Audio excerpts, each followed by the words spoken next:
Chapter 351. Another half a month passed by. During this half a month, Tinga didn't go out. She just quietly cultivated in the virtual sky world and refined her magic weapons. The cultivators from Tianyin's sect didn't come again, and Ian also didn't disturb her. This made her sigh of relief, but at the same time, she felt a bit worried. Was that person Ye Wushang?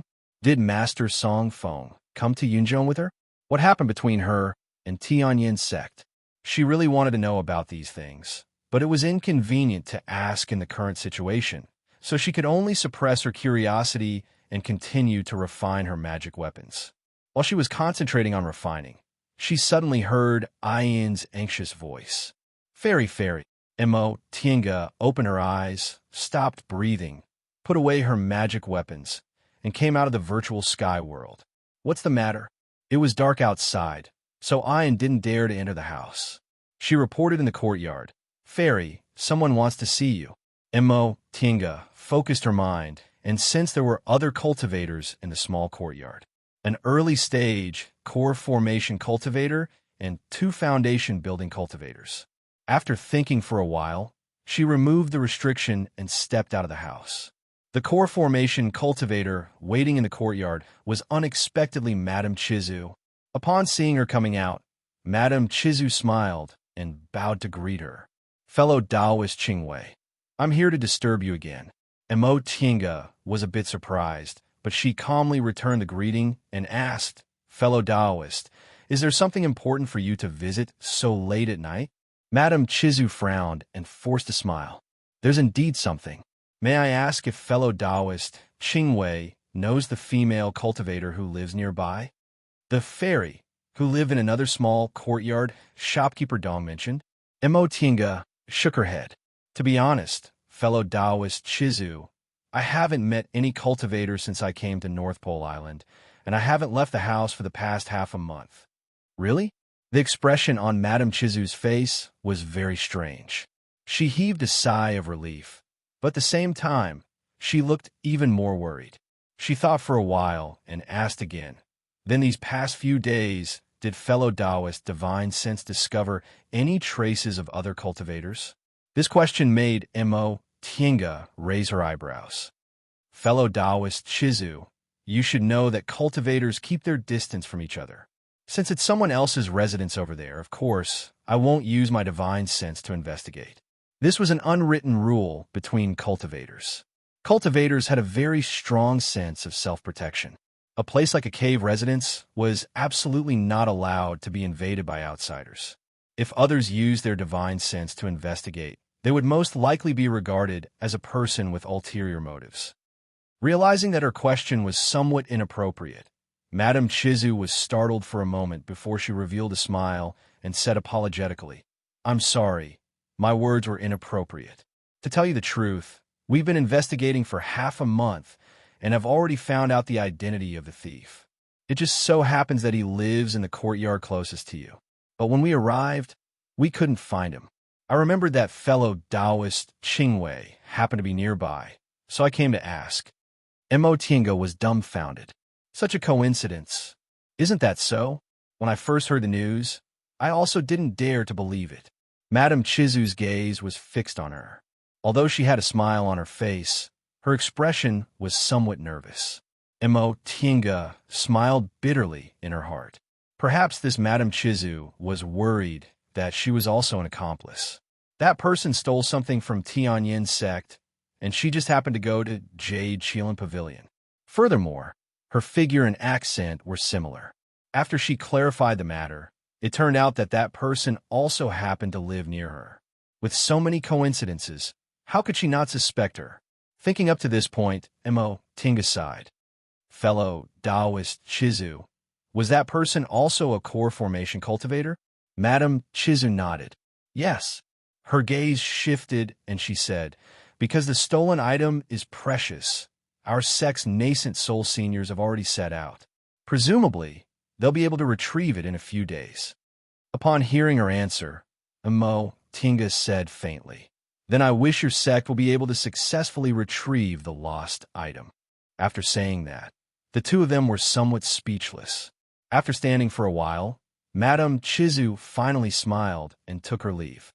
Since fellow Taoist didn't see it, I'll take my leave. I'm deeply sorry for disturbing you so late at night. Mo Tienga showed a faint smile. No problem. Fellow Taoist Chizu doesn't need to be polite. I still have something to do, so I won't be seeing you off. Madame Chizu nodded with a smile, then turned around and left with the two foundation-building disciples. When they were far away and there were no longer any traces of cultivators around, Mo Tienga turned around and said, Ian, everything's fine now. You can go back and rest. Yes, Ian answered. She watched as Mo Tienga turned around and entered the cultivation room. Then she also returned to her small side room. Once she entered the cultivation room, Mo Tienga immediately started to cast the restriction. Her gaze shifted to a corner. Come out. Shortly after she spoke, a shadow slowly appeared in the corner. That shadow became clearer and clearer until finally a person appeared.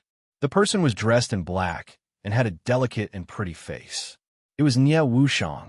You can actually find me? Nie Wuxiang's voice was low and hoarse. Mo Tienga smiled. She sat down at the table and poured 2 cups of tea. It's been many years since we last met. Fellow Taoist Nie, we're really fated. Nie Wuxiang frowned but didn't answer. Instead, she walked towards Mo Tienga and sat across from her. How'd you find me? Mo Tienga stared at her. Her gaze swept around the room, and she said with a faint smile, Not only did you enter this courtyard, but you also entered my room. I laid my own unique formation in this room. Although your concealment technique is brilliant, I can still find you. I see. Nie Wuxiang nodded, then picked up the teacup and took a sip. Mo Tienga's gaze flickered. She didn't quite understand what Nie Wuxiang meant. Hiding in her room without telling her seemed to be an offense. But Nie Wuxiang still dared to come in even though she knew there was a restriction here and drank the tea she poured without any wariness. This Nie Wuxiang seemed to be certain that she wouldn't harm her. Fellow Taoist, Mo Tienga said after a long time. How did you come to Yinzhong? And why did you steal Tianyin's sex things? Nie Wuxiang looked up and slightly raised the corners of her mouth. She said, In fact, you want to ask whether my master also came or not, right? Mo Tienga paused for a moment, then smiled. Do you still need to ask? You stole Tianyin's sex things and hid in my place, so your master definitely isn't with you. Nie Wuxiang was stunned. She lowered her eyes and held the teacup without saying anything. Mo Tienga felt the situation before her was a bit strange. She and Nie Wuxiang's respective masters had great enmity. There was kindness and enmity between them, but the two of them met in Yunzhong, thousands of miles away from the Celestial Pole. If that was all, it wouldn't be a big deal. But now, Nie Wuxiang stole something from the number 1 sect on North Pole Island and hid in her place, seemingly without any wariness. Why didn't she remember her relationship with Nie Wuxiang being so good? In any case, Nie Wuxiang was well aware that she was inside the formation and restriction, but she was still so calm, so she probably didn't have any hostility. Just as Mo Tienga was thinking, Nie Wuxiang stopped contemplating, looked up, and asked, Fellow Taoist Mo, how did you come to Yunzhong? Where's your husband? Did he come with you? Mo Tienga was stunned. You know, I have a Taoist partner. Nie Wuxiang's lips curved into a smile. Fellow Taoist Mo, don't underestimate the fame of the two of you. Your husband formed his nascent soul in his early 200 years and is in the limelight in the Celestial Pole. As for you, you're also a genius who formed your gold core before turning 100 years old. The news of the two of you cultivating as dual cultivators has pretty much spread in the Celestial Pole. As long as I pay attention, I'll naturally find out. Mo Tienga really didn't expect it. Forget about Qin Shi, at least she didn't think she was that famous.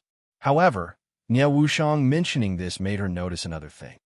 Fellow Taoist Nie, my dual cultivation only took 3 to 5 years. Did you also arrive in Yunzhong recently?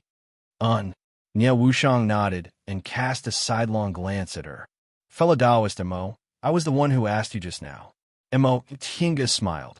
In the beginning, I was the one who asked fellow Taoist Nie how you came to Yunzhong, but fellow Taoist Nia also didn't answer. The two of them stared at each other.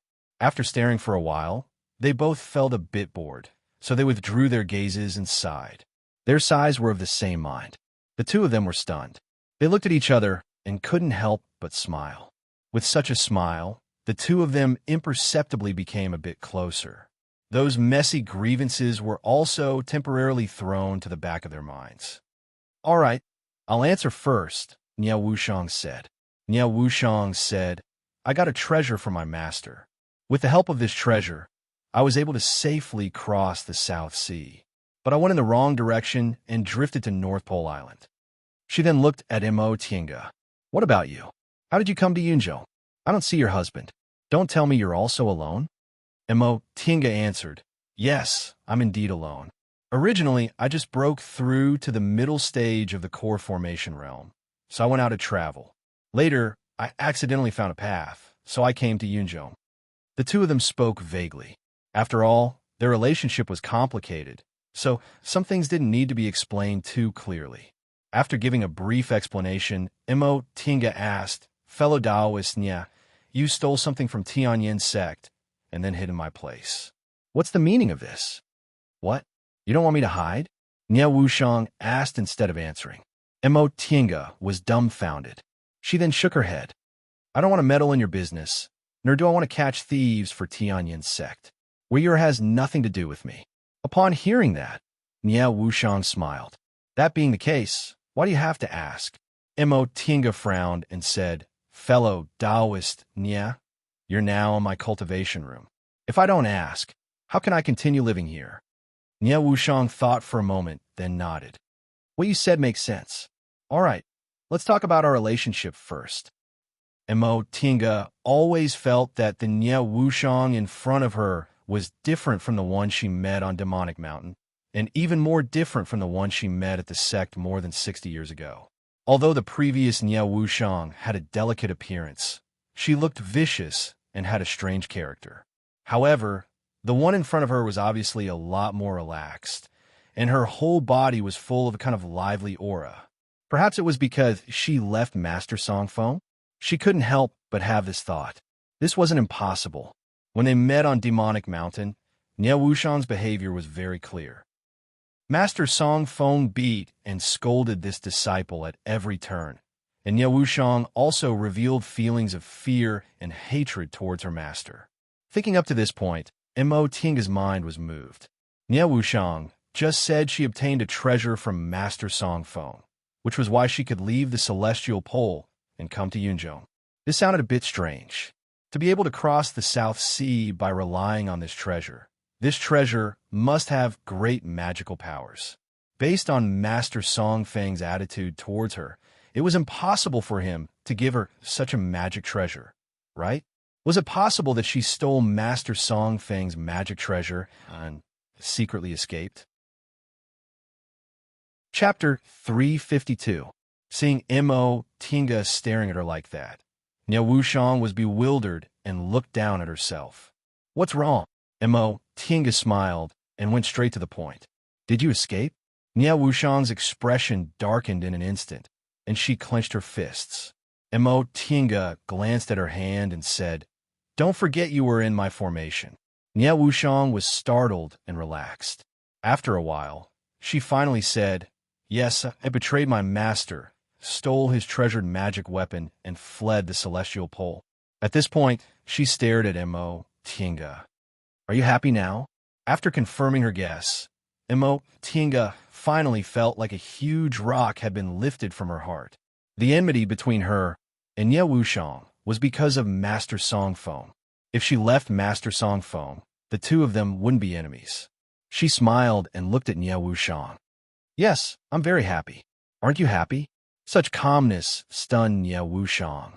She stared at Mo Tienga with complicated feelings. She remembered the first time she saw her, she was only in the middle stage of the foundation building realm. As Lord Taoist Jinghe's disciple, she received female guests at Lord Taoist Xuanin's soul formation ceremony. At that time, she knew her master was going to Xianqing school to cause trouble for Lord Taoist Jinghe, so she paid special attention to this Lord Taoist Jinghe's disciple. She thought she was obviously a proud child, but she had to pretend to be indifferent, which made people hate her. She admitted she was jealous at that time, and because of that, she couldn't help but hate her. The next time she met her was several decades later. At that time, she had just advanced to the core formation realm and followed her master to Demonic Mountain. At that time, Master Daoist Qingwei already had a small reputation. When she traveled around Kunwu, she occasionally heard people talk about how Lord Daoist Jinghe of Xianqing School accepted another genius disciple who advanced to the core formation realm within 100 years. Her initial jealousy was gradually forgotten after several decades, but when she met her again, she still couldn't control herself from hating her. Why was she so lucky as a woman? She had a master who loved his disciple as much as his own life, and a senior martial brother who cherished her so much. As for herself, she had nothing. Seeing how perfect she was, she hated herself for her imperfections. However, when her master wanted to destroy this perfection and let the three of them taste the disgusting taste of swallowing a fly, she couldn't bear it anymore. Therefore, she tampered with the order and even went back to stop it when her master was rushing to Jade Palace. She couldn't figure out why she would do that. Perhaps it was because of her perfection that he had a longing for her, so he couldn't bear to destroy her. Or perhaps, as a woman, such a thing was too cruel, so cruel that even she couldn't accept it. It was no longer necessary to investigate the reason. By the time she reacted, she had already done so. Then, when her master went to Jade Palace, she left Demonic Mountain almost as if she was fleeing for her life. She was very afraid. She was afraid of how her master would punish her if he knew that she had done such a thing. Would he be so angry that he would slap her to death? Or should he trap her in the original devil pool and make her suffer a fate worse than death? But even though she was so scared that she could hardly control herself, she never regretted it. Who would have thought that a change would occur on Demonic Mountain, and she would escape a calamity instead? Although her master fled in disarray, he was seriously injured and didn't know what she had done. In the following 10 years, her master had been in closed-door meditation to heal his injuries and had no time to pay attention to her. She was relieved for the time being, but she was still concerned about this matter. Her master would find out sooner or later. When he found out, she would be lucky if she could be slapped to death by him. She didn't want to die and wanted to live a better life, so her desire to escape became more and more urgent day by day. Her master was seriously injured and had no time to care about her. Was there a better time than now? She planned for a long time and finally made up her mind. She decided to go all the way and steal her master's magic weapon while he was healing his injuries and fled the Celestial Pole. From that moment on, she had no late-stage nascent soul master and no backer. However, she had freedom, the freedom she yearned for day and night. Crossing the South Sea and escaping from the Celestial Pole was a dangerous move for her. She knew better than anyone else about her master's vengeful personality. Since she had betrayed her master, there was no way out.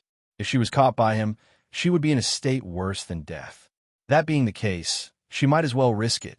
Even if she died in the South Sea, it would be better than the rest of her life.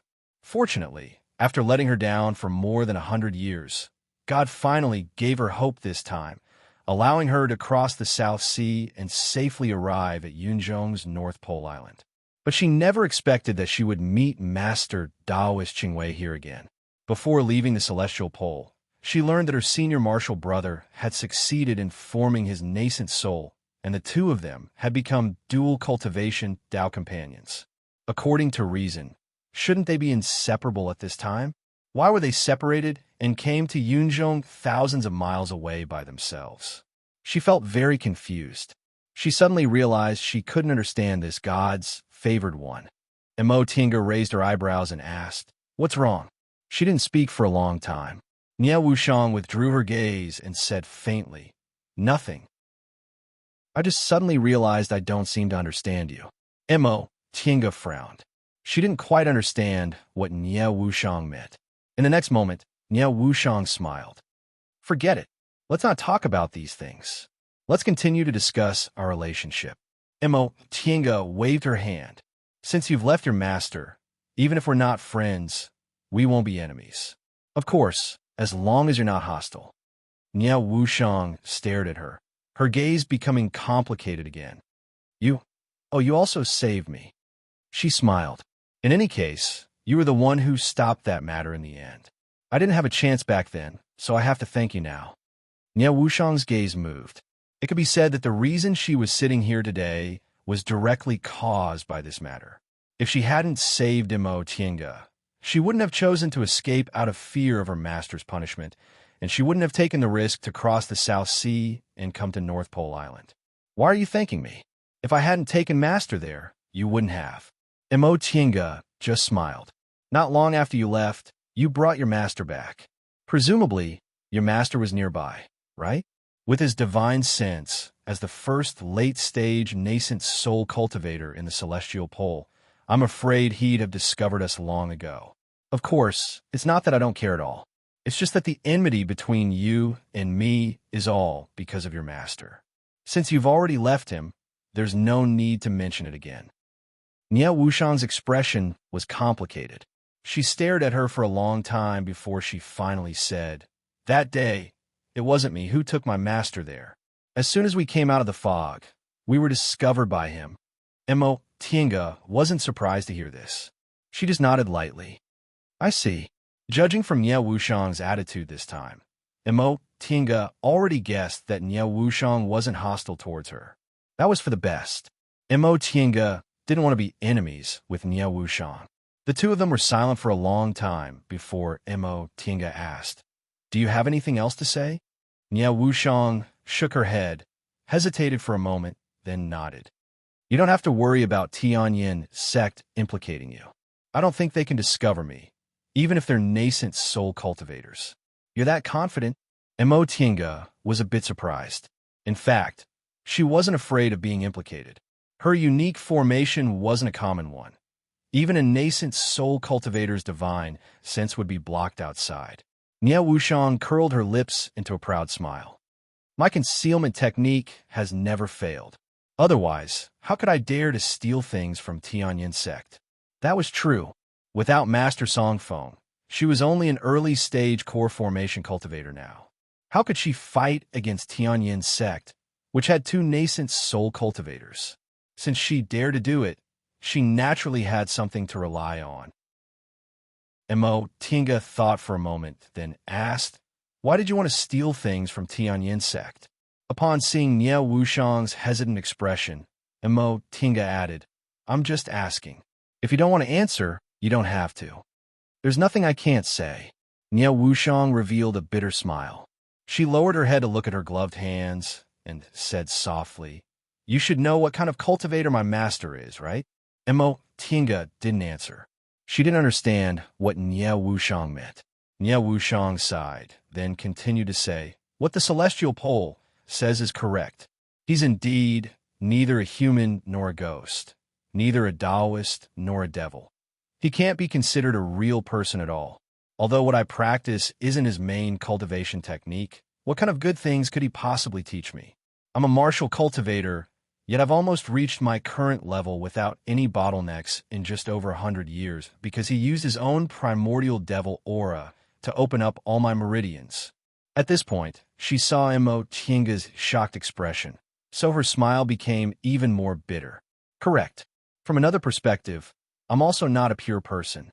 Every once in a while, the primordial devil aura in my body will flare up. At that time, I'd rather die than live." Imo Tienga sucked in a breath of cold air when she heard this.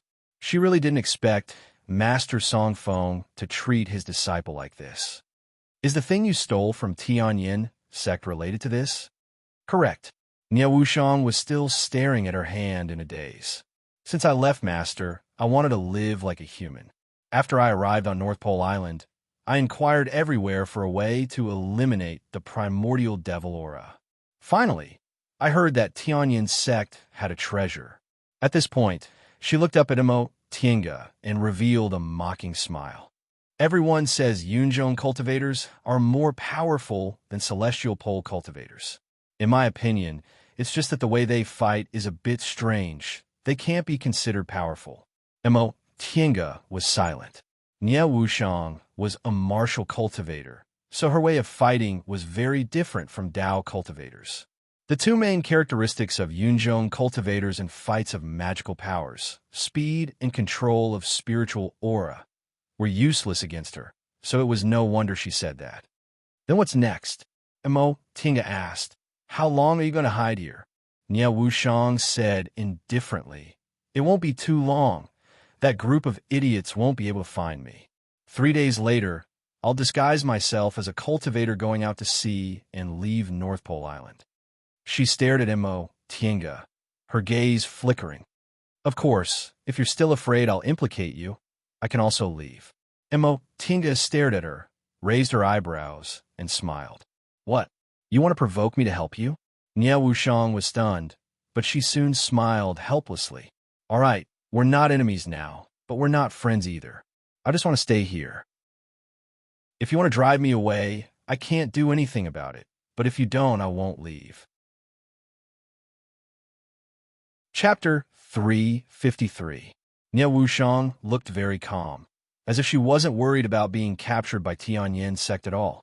Mo Tinga stared at her for a while, then suddenly asked, Did you notice me that day in Jade Qilin Pavilion? The smile on Nie Wushang's face froze, and she stared at her. Do you want to ask if I led them to chase you? You can say that, Mo Tinga admitted frankly. She was naturally suspicious. Since she wasn't going to be enemies with Nie Wushang, it would always be a thorn in her heart if she didn't clarify this matter. No. Mo Tinga breathed a sigh of relief when she heard Nie Wushang's answer. She then asked, Then when did you notice me? It was also around that time. Nie Wushang said, That day, I left the Jade Qilin Pavilion and hid my tracks. Who would have thought those Tianyin sect cultivators would chase after you?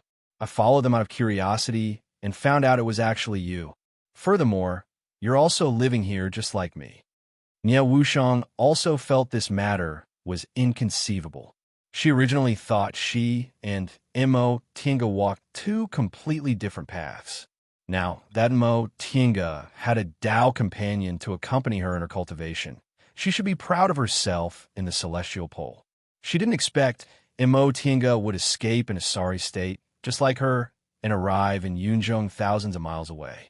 Mo Tinga stared at her for a long time, making Nie Wushang feel strange. She then asked, Why are you pestering me? With fellow Taoist Nie's personality, don't you prefer to be alone? The smile on Nie Wushang's face suddenly disappeared. She stared at Mo Tinga silently for a long time before she said, Can I not answer?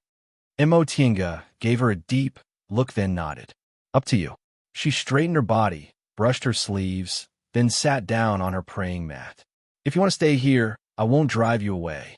You could do as you please.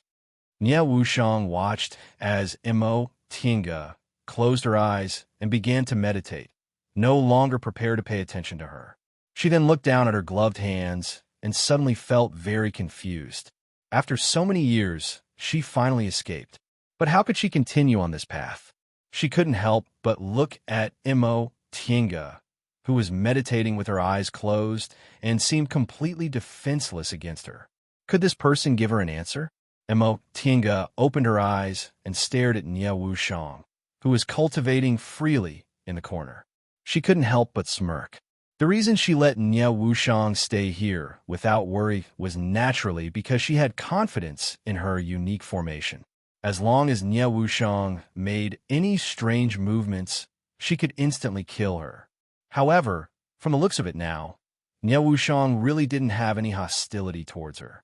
In fact, it could even be said that she was a bit too close to her. How could ordinary people cultivate in the same room as other cultivators? Even if they were friends, it was rare for them to be so close. Unless it was a matter of life and death, cultivators would never be willing to let others see them while they were cultivating. Because she had the formation to rely on, Nie Wushang's life and death were basically in her hands, which is why she dared to cultivate in front of her without any scruples. What was the reason for Nie Wushang's death? He dared to enter her heavily restricted cultivation room, dared to drink her tea, and even dared to cultivate in front of her. She was Master Song Feng's disciple, so she should be very vigilant. Why did she trust her so much? This kind of feeling made Imo Tinga feel very strange. It wasn't that she didn't have friends. Xianqing School's Luo, Fengxue, Yi Jingwen, and the others could all be considered her good friends for many years. However, they were fellow disciples of the same sect, so their temperaments could also be considered congenial. But what about Nie Wuxiang? Nie Wuxiang's character and experience were worlds apart from hers. There was practically no similarity between them. She was Master Songfeng's disciple, so presumably she never lacked spirit stones or medicinal pills. However, she was casually beaten and scolded by her own master, so she almost had no self-respect at all. Would a person like her easily trust others?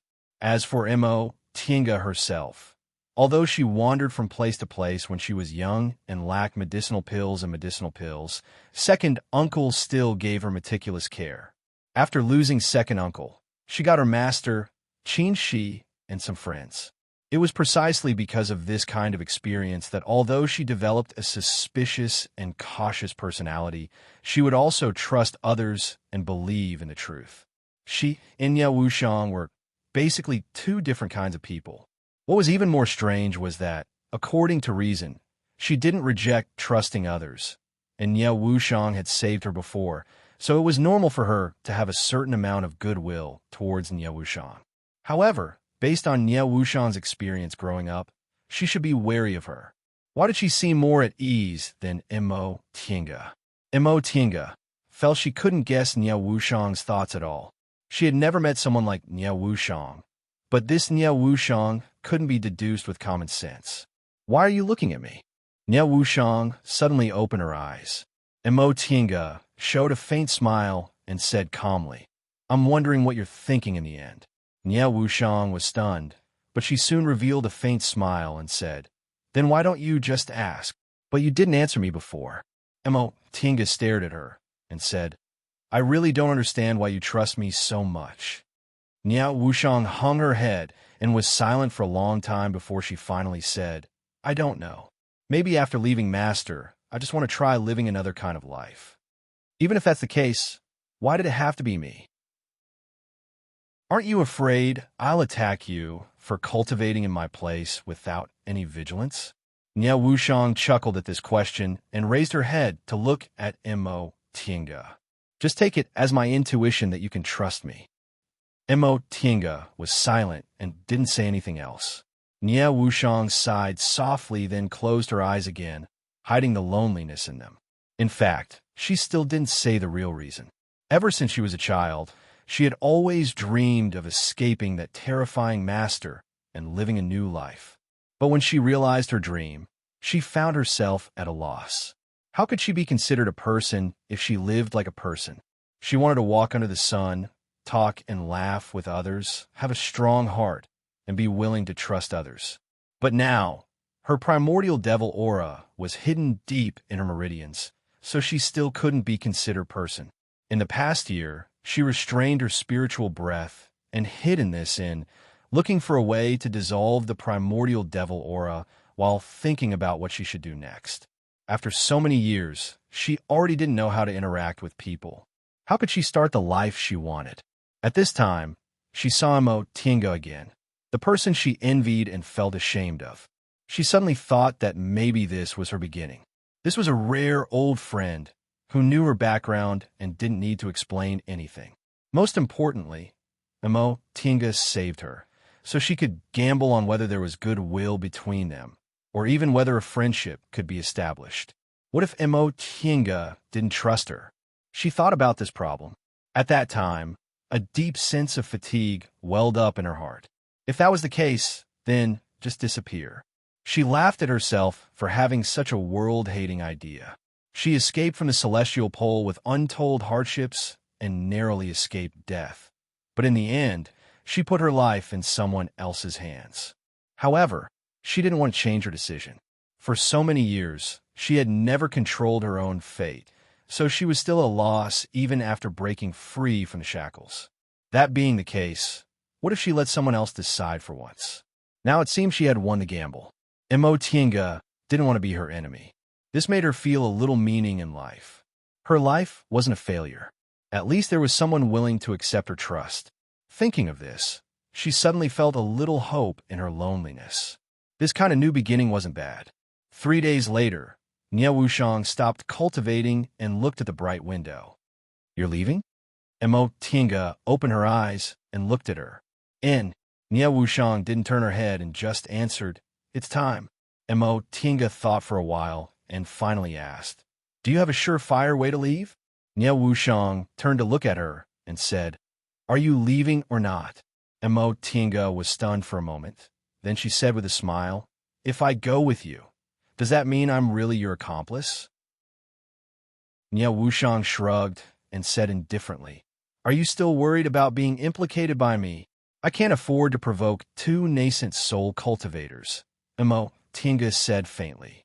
"But I can't escape responsibility for this matter, so I'd better leave North Pole Island as soon as possible." Nie Wuxiang smiled. "So, you also plan to leave today?" Mo Tinga smiled without answering. Nie Wuxiang didn't say much.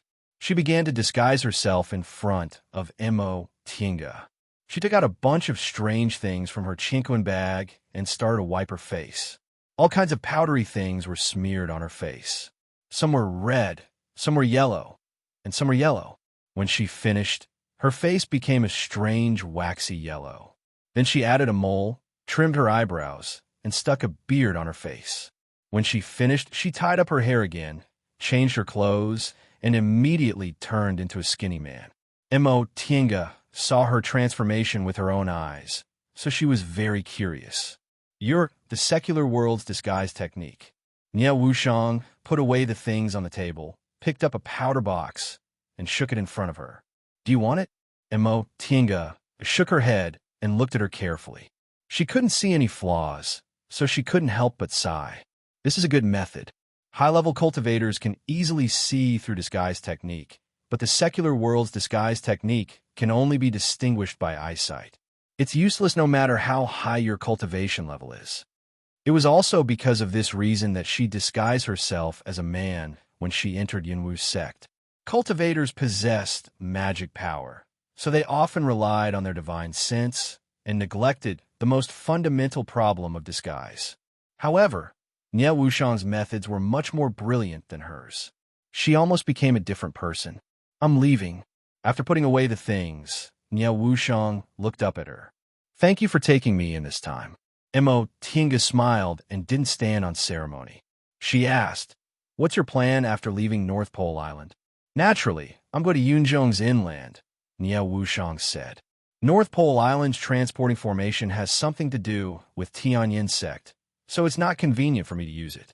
I can only disguise myself as a cultivator going out to sea and fly there directly.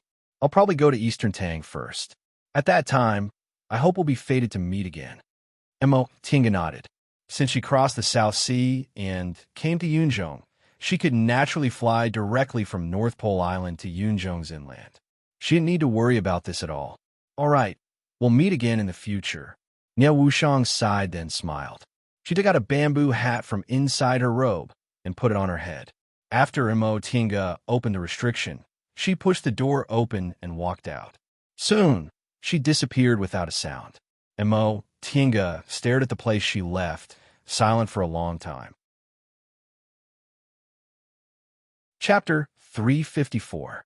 Not long after Nie Wuxiang left, Mo Tinga stood up and put away her things. Although Nie Wuxiang had left, there were 2 nascent soul cultivators in Tianyin sect. What if they had some divine ability they didn't know about and found out? She might as well leave now, before Tianyin's sect suspected her. She entered the virtual sky world, put Xiaohua and Xiaofan into the spiritual beast bag, put away her magic weapons and other things one by one, and finally removed the formation of the cultivation room. Ayan. Upon hearing her voice, Ayan, who was watering the flowers outside the room, ran over. Nie Wuxiang left in front of her just now, but she didn't notice at all. "Fairy, what's your order?" "I'm leaving," Mo Tinga said gently. She took out several spirit stones from her robe and gave them to her. "These days, you've served me very well. These spirit stones are your reward. I've already paid enough for the room. After I leave, you just need to report to the shopkeeper." Ian was stunned. Fairy, you're leaving so soon. I've comprehended some profound principles during my cultivation these days, so I have to go back to inland Yunzhong first. We'll meet again if fate wills it. Mo Tiange said goodbye to her with a smile, then left the small courtyard. Fairy, Ian chased after her with the spirit stones in her hands.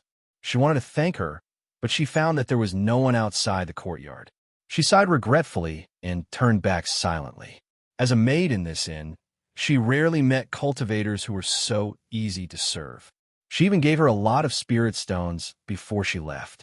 She didn't know if she would have the chance to see her again in the future. After leaving the inn, Mo Tiange walked towards the free market. She had already inquired about the transporting formations to leave North Pole Island. There were several transporting formations on North Pole Island, and most of them were controlled by cultivation sections. Even if they didn't belong to any sect in name, they were more or less related to those sections. In other words, no matter which transporting formation she took, it was impossible to avoid Tianyin sect. Therefore, Mo Tiange chose the transporting formation belonging to Tianyin sect in the free market. Since she couldn't avoid it, she'd just borrow the one belonging to Tianyin sect. Nie Wuxiang had already left. As long as she didn't show the slightest bit of guilt, Tianyin sect presumably wouldn't notice anything. He went to the Jade Qilin Pavilion with familiarity and greeted the cultivator, who came to receive him. Then, with the guidance of the cultivator, he arrived at another hall where people were coming and going. This hall was much smaller than the one in the free market, and there were far fewer people here. After all, the teleportation fee wasn't cheap. Low-level cultivators often had to save up for a long time before they could even afford a single teleportation. As soon as Mo Tiange entered the hall, she sensed a cultivator's divine sense sweeping past her body. In a split second, her fine hair stood on end. She unconsciously became vigilant because this divine sense belonged to a nascent soul cultivator. Tianyin sect's nascent soul cultivators had really set out? Mo Tiange was rather astonished. What exactly did Nie Wuxiang steal? Since it was placed in the Jade Qilin Pavilion, it shouldn't be important enough for a nascent soul cultivator to come out and search for it, right? Although Mo Tiange had a lot of questions in her heart, her expression didn't change. Like the other cultivators, she walked to the transporting formation to register. Upon seeing that she was a core formation cultivator, the aura refining disciple in charge of registration respectfully asked her to wait on the side. The several foundation building cultivators who were in charge of the formation, however, stared at her with vigilance as if they were facing a formidable enemy. Mo Tiange showed a faint smile and pretended she didn't feel anything. While waiting, she leisurely sipped her tea. Tianyin sect seemed to be quite wealthy. The tea leaves served to guests in Jade Qilin Pavilion were unexpectedly so rich in spiritual aura. After a while, someone hurriedly came out of the inner wing and walked towards her. Mo Tiange raised her head to look and smiled.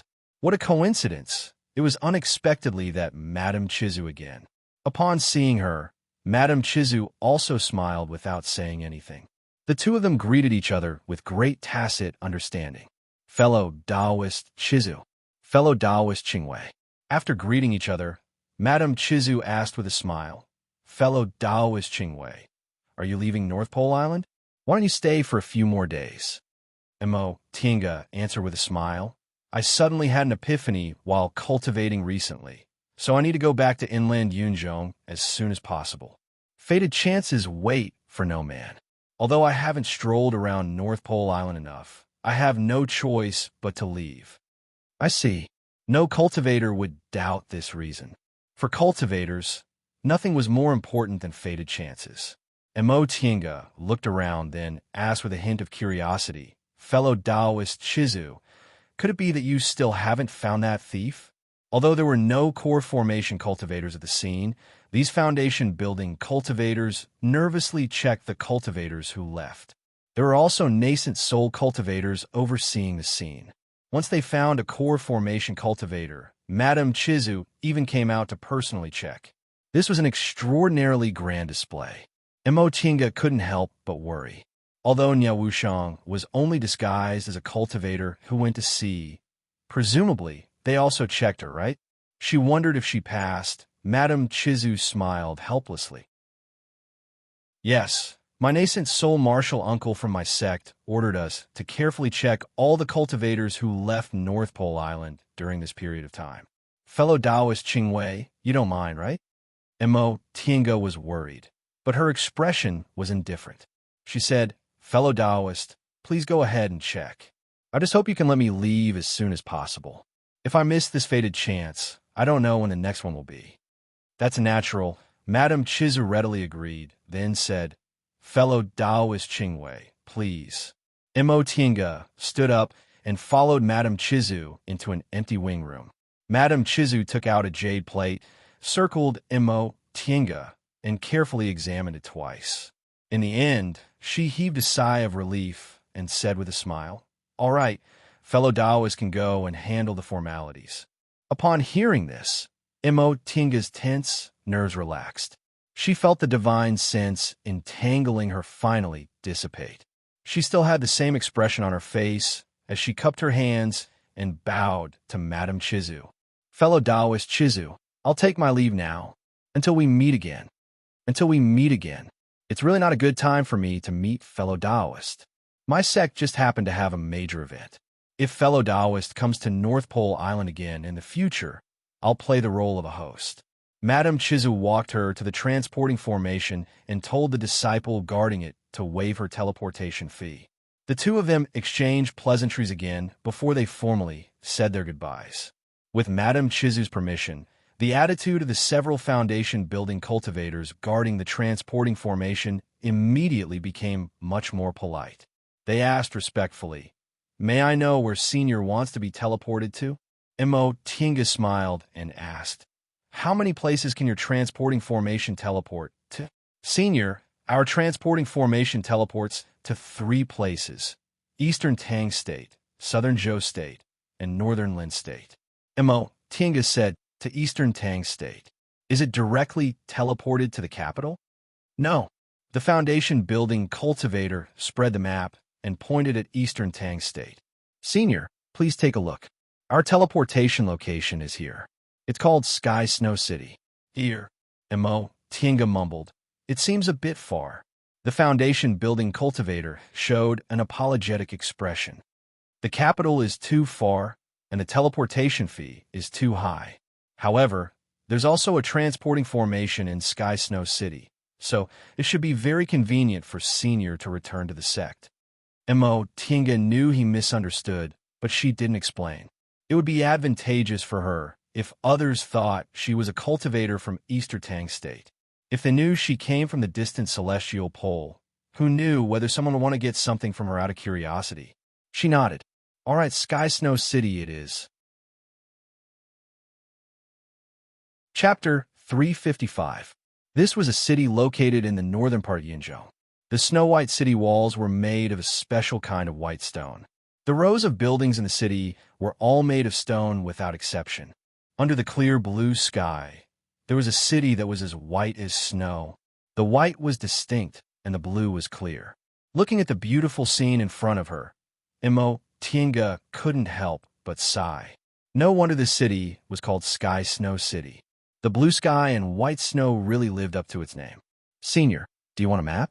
A detailed map of Sky Snow City, including all cultivators' immortals' caves that can be rented and the market square's location. Senior, are you looking for someone or traveling? Do you need a guide? Senior, as soon as she came out of the transporting formation, Mo Tiange was surrounded by a group of people who introduced her to various things. There were many cultivators coming and going. Although most of them were aura-refining cultivators, it still made her sigh. Yunzhong was indeed a holy land for cultivation.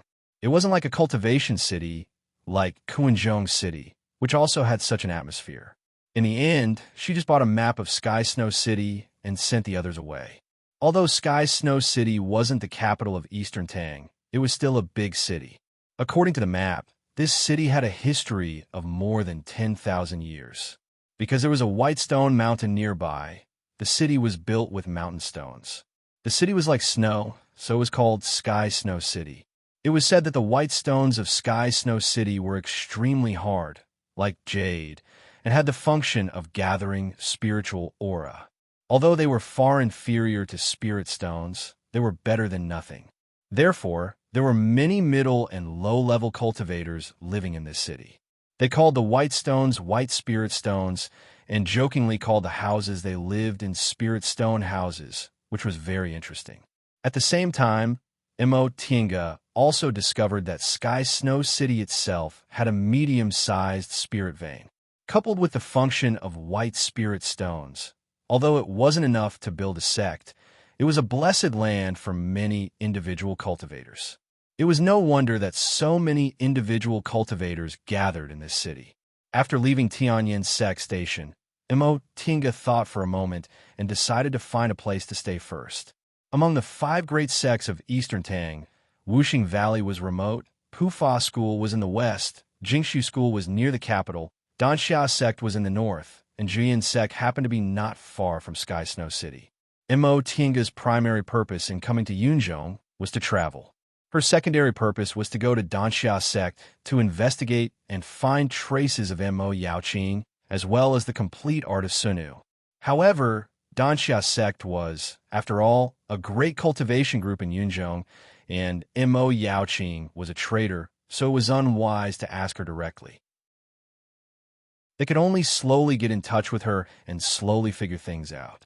Therefore, under the current circumstances, it would be better for him to stay in Sky Snow City first, get in touch with the people of the Jian sect, and find out more about the situation of the Dawning Pill sect. Sky Snow City was originally built on a mountain, and the entire city was built on Whitestone Mountain. Whether it was the city walls or the houses, they were all made from local materials. Thus, the direction of the city was also uneven. Tinga followed the map and headed towards the mountainside. According to the map, the majority of Sky Snow City was the property of the Ling clan, the largest cultivation clan in the Jian sect.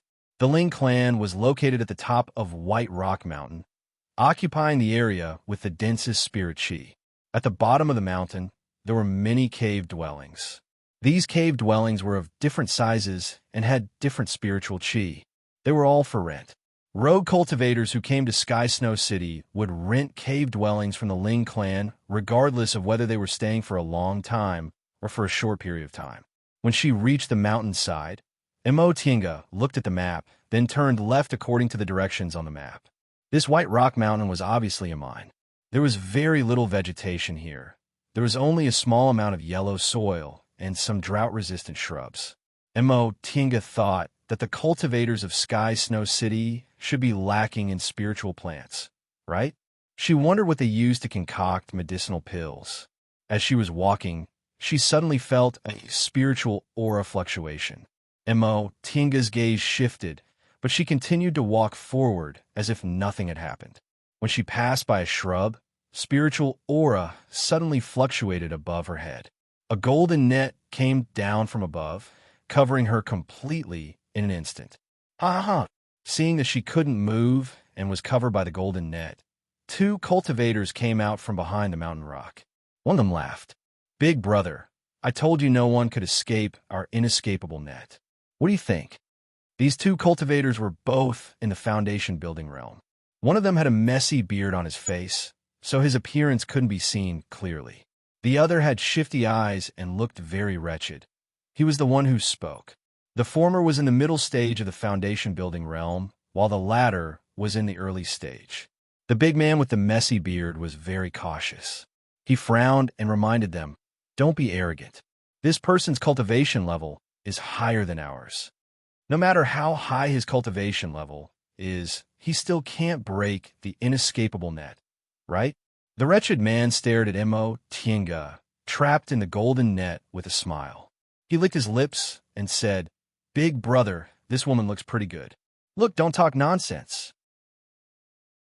Before he could finish, the big man with the beard reprimanded him. "We stopped this robbery because we had no other choice. It's fine if we get the money.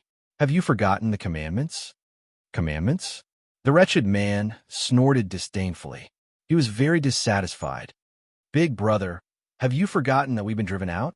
We're individual cultivators now. What does the commandments have to do with us? The big man with the beard's eyes flashed. He then said with a heavy voice, whether we've been driven out or not, we still want to continue cultivating, so we can't forget the commandments. Aren't you afraid of the inner demon of core formation? Upon hearing this, the wretched man was finally persuaded. He said reluctantly, Okay, I understand. Right after he finished speaking, he saw Tinga struggling in the golden net. He squinted his eyes and teased her with a smile. Miss, don't struggle anymore. This is an inescapable net, a magic weapon. Although your cultivation level is higher than ours, once you're trapped in the inescapable net, you'll still be trampled on. Tinga stopped struggling and stared coldly at the two men. What do you want? What do I want? The wretched man stroked his mustache and stared at Tinga's face with a covetous gaze. Hand over your chinko bag. Tinga didn't move. She just stared at them. Seeing that she didn't move for a long time, the wretched man became impatient. He pulled the knot in the net and said, Hurry up, or I'll also rob you. Junior Marshall brother. Right after he finished speaking, the big man with the beard shouted and stared at him with raised eyebrows. Under his gaze, the wretched man became weak and muttered, Okay, I understand. The big man with the beard looked at Tinga and said gently, Fellow Taoist, Junior Marshall brother, and I have no choice but to do this shady business. I can guarantee we won't hurt you. Tinga stared at the big man with the beard and sneered. What's the difference between wanting my chinko bag and wanting my life? For cultivators, don't tell me you don't know the importance of a chinko bag? The big man with the beard was speechless. After a while, he finally said, Then you just need to hand over some spirit stones. Tinga stared at him and couldn't help but narrow her eyes. I only want spirit stones. Aren't you afraid I'll kill you after you let me go? The big man with the beard shook his head. This we have our own ways. Big brother, why are you talking to her so much? In any case, we've already done it. The wretched man couldn't wait to interrupt their conversation. He stared at Tinga with an ominous glint in his eyes. My big brother is easy to talk to, but I'm not. If you don't hand over the spirit stones, I'll give you a bit of suffering. As he spoke, he pulled the knot in his hand. Tinga wrinkled her brows. She felt pain in the places covered by the golden net. She was a bit surprised. Martial Uncle Jinyang said most cultivators in Yunzhong had magic weapons that could control spiritual aura. She didn't expect that these two foundation-building cultivators would also have magic weapons that could control spiritual aura. Junior Marshall brother, the big man with the beard shouted again. Big brother, the wretched man said unhappily. Since we've already decided to do this, why should we be afraid of the slightest thing? What's the point of doing this? The big man with the beard's eyes dimmed. He lowered his head and said nothing. Tinga's gaze shifted to the two of them, and she asked, Why did you two set up an ambush here? Isn't this the way to Ling clan? Presumably, there should be a lot of people here. Aren't you afraid of being bumped into by others? This was exactly what puzzled her. She'd been trapped here for so long, but no one had come. Ling clan? Huh. Upon hearing her question, the wretched man laughed triumphantly and said, There are so many idiots in this world. Who said this road leads to Ling clan? Tinga wrinkled her brows and said slowly, That map is fake. You're still too stupid. The wretched man smiled until his eyes narrowed. This idea isn't bad, right? A fat sheep that just arrived in Sky Snow City, a lone cultivator. As long as we tamper with the map a bit, we'll naturally come here. Tinga's expression darkened. You, quickly hand over your chinko bag. The wretched man lost his patience and shouted, If you don't hand it over, I won't be polite. Be polite? I like to see how you're going to be rude. Under their gazes, Tinga waved her sleeves. The spiritual aura in her body surged, and the momentum of a core formation cultivator instantly spread. The golden net covering her body fluttered without any wind. The big man with the beard was shocked and shouted, You're in the core formation realm. The wretched man was stunned for a moment. Then he hastily made a hand seal. trying to retract the golden net. Imo Tinga snorted coldly and gently raised her hand. The wretched man immediately felt a strong pressure coming from the other side. His face instantly turned red and beads of sweat appeared on his forehead. "Senior," the big man with the beard shouted. He didn't dare to step forward and took out his chinquin bag. "Senior, please let go of my junior marshal brother. I'm willing to offer all my belongings to you." Imo Tinga cast a glance at the big man. He was actually smart. He knew he couldn't resist and immediately begged for mercy. Unfortunately, it was too late. Imo Tinga only glanced at him once, then withdrew her gaze. Under the surging spiritual aura, her sleeves fluttered even though there was no wind. She opened and closed her right palm. The wretched man let out an "ah" and could only watch helplessly as the golden net in his hand was taken by her. The wretched man was so shocked that he couldn't react. Imo Tinga was angry at his frivolous words just now, so she didn't show any mercy. She gathered spiritual aura in her hand and struck him. "Ah!" With a blood-curdling scream, the wretched man was sent flying and crashed into a rock. His head tilted to one side, and his whole body softly fell to the ground. He was no longer breathing. "Junior Marshal brother." The big man with the beard widened his eyes and threw himself at him. He was stunned when he realized he was no longer breathing. After a while, he suddenly turned to look at Imo Tinga. "You what? Do you want revenge?" Imo Tinga raised her eyebrows and asked when she saw the fierce glint in the man's eyes. The man was stunned at first, but soon after, his expression turned sorrowful and his whole body softened. A core formation cultivator? He was merely in the middle stage of the foundation building realm. How could he take revenge? Imo Tinga couldn't help but feel strange when she saw the man's appearance. Based on their conversation just now, these two people didn't have the same temperament. Why did they block the road and rob people together? This whole thing was strange. What was going on? Chapter 356. The bearded man hugged his companion and sobbed. Imo Tinga watched as the tall and strong man cried miserably, and the strange feeling in her heart grew stronger. What was the relationship between these two people? Their personalities were obviously very different, but they seemed to be very close to each other, and they even had some kind of commandment. After crying for a while, the man wiped his face dejectedly when he saw Imo Tinga. "Senior, if you want to kill us, just kill us.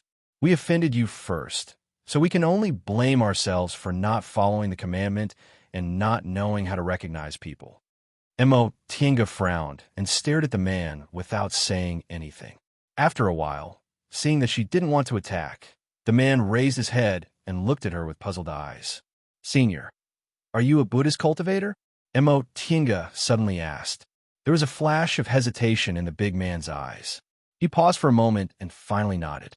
"Yes, Junior is a Buddhist cultivator, sure enough." In Yunzhong, Buddhist cultivators were different from Tao cultivators. They had stricter commandments. However, she felt it was quite strange. That wretched man was fine, but this man obviously cared about commandments from time to time, so why did he rob passers-by with her? "Since you're a Buddhist cultivator, why did you pretend to be a Tao cultivator and rob people here? Am I the first person you robbed?" Upon hearing this question, the man fell silent. After a while, he smiled bitterly and said, "Senior, this is my secret, and I'll never tell anyone. You were indeed the first person we robbed. We hired a child to sell maps at the teleportation circle. If we took a fancy to someone, we would ask him to sell the tampered map to that person, who knew that we would make a mistake at the first time. We really brought this upon ourselves." At this point, he sighed dejectedly. "Senior, if you want to kill me, just kill me. I have nothing to say." However, after he closed his eyes and waited for a long time, Imo Tinga only asked, "Where does the Ling house go?" The man opened his eyes and stared blankly at Imo Tinga. "You won't kill me?" Imo Tinga looked at him calmly and repeated, "Where does the Ling house go?" "Over there." He pointed at the road on the right in a daze. Imo Tinga nodded, then turned around and walked away. "Senior," the man shouted behind her. Imo Tinga stopped, and her gaze turned cold. What? Do you want me to kill you? The burly man hurriedly shook his head and said, That inescapable net. Mo Tienga couldn't help but laugh. Could it be that you still want to go back? The burly man was silent. He knew that this was just wishful thinking. They blocked the road and robbed a core formation senior. It was already good enough that the senior didn't kill them. How could they possibly return the magic treasure to him? It was just that if he lost his life, then it would have been fine. He wouldn't have thought about anything else. But now, his junior brother was dead, and the heaven and earth net was lost, but he was left with his life. How could he face his master? No, he couldn't continue to be dispirited like this. At the very least, he had to return to Mount Baifu. As he watched Mo Tienga's departing figure, the burly man's gaze gradually became fervent. Once she was back on the right path, she took out the golden net from her sleeve and examined it carefully. This net was woven from an unknown golden thread. It was exquisite and light as if it was weightless. The spiritual energy attached to it was very strange. It was very different from the spiritual energy of cultivators. Could it be Buddhist energy? After thinking for a while, she shook her head, threw the golden net into her chincoin bag, and continued forward. In fact, if she wanted to know the inside story, she could have used the soul-searching technique on that burly man. However, this wasn't a big deal, so it wasn't worth it. For the current her, this was a trivial matter. She hated that wretched man, so she just killed him. If she didn't want to kill the bearded, burly man, then she wouldn't kill him. There was no need to think about the consequences. With strength, many problems wouldn't be a problem. After taking the path on the right, a courtyard made of white stones soon appeared in front of him. At the entrance of the courtyard, there were several low-level aura refining cultivators guarding the door. If any cultivators came to visit, they would chat with them. As Mo Tienga approached, someone immediately came to greet her. "Senior, are you here to rent an immortal's cave?"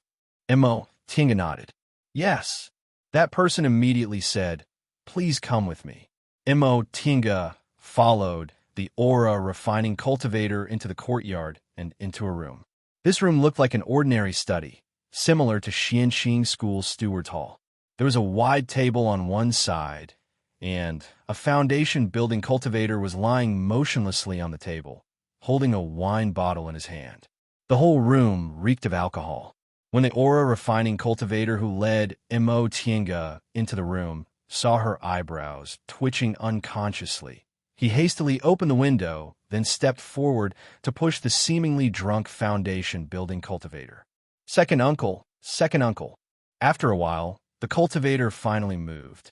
Without raising his head, he said with dissatisfaction, "What do you want?" The aura refining cultivator smiled apologetically.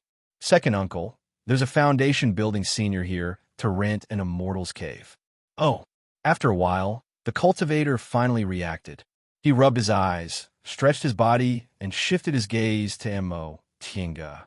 Seeing that Mo Tienga was a young woman, the cultivator slightly curbed his arrogance and said, "Fellow Taoist, are you here to rent an immortal's cave?" Mo Tienga answered calmly. This cultivator from Ling clan looked very young. He looked to be about 30 years old. He had a short beard and a ruddy complexion. Unfortunately, he was too slovenly and looked very sloppy. The cultivator glanced at her, then pointed at the chair across from him. "Please sit."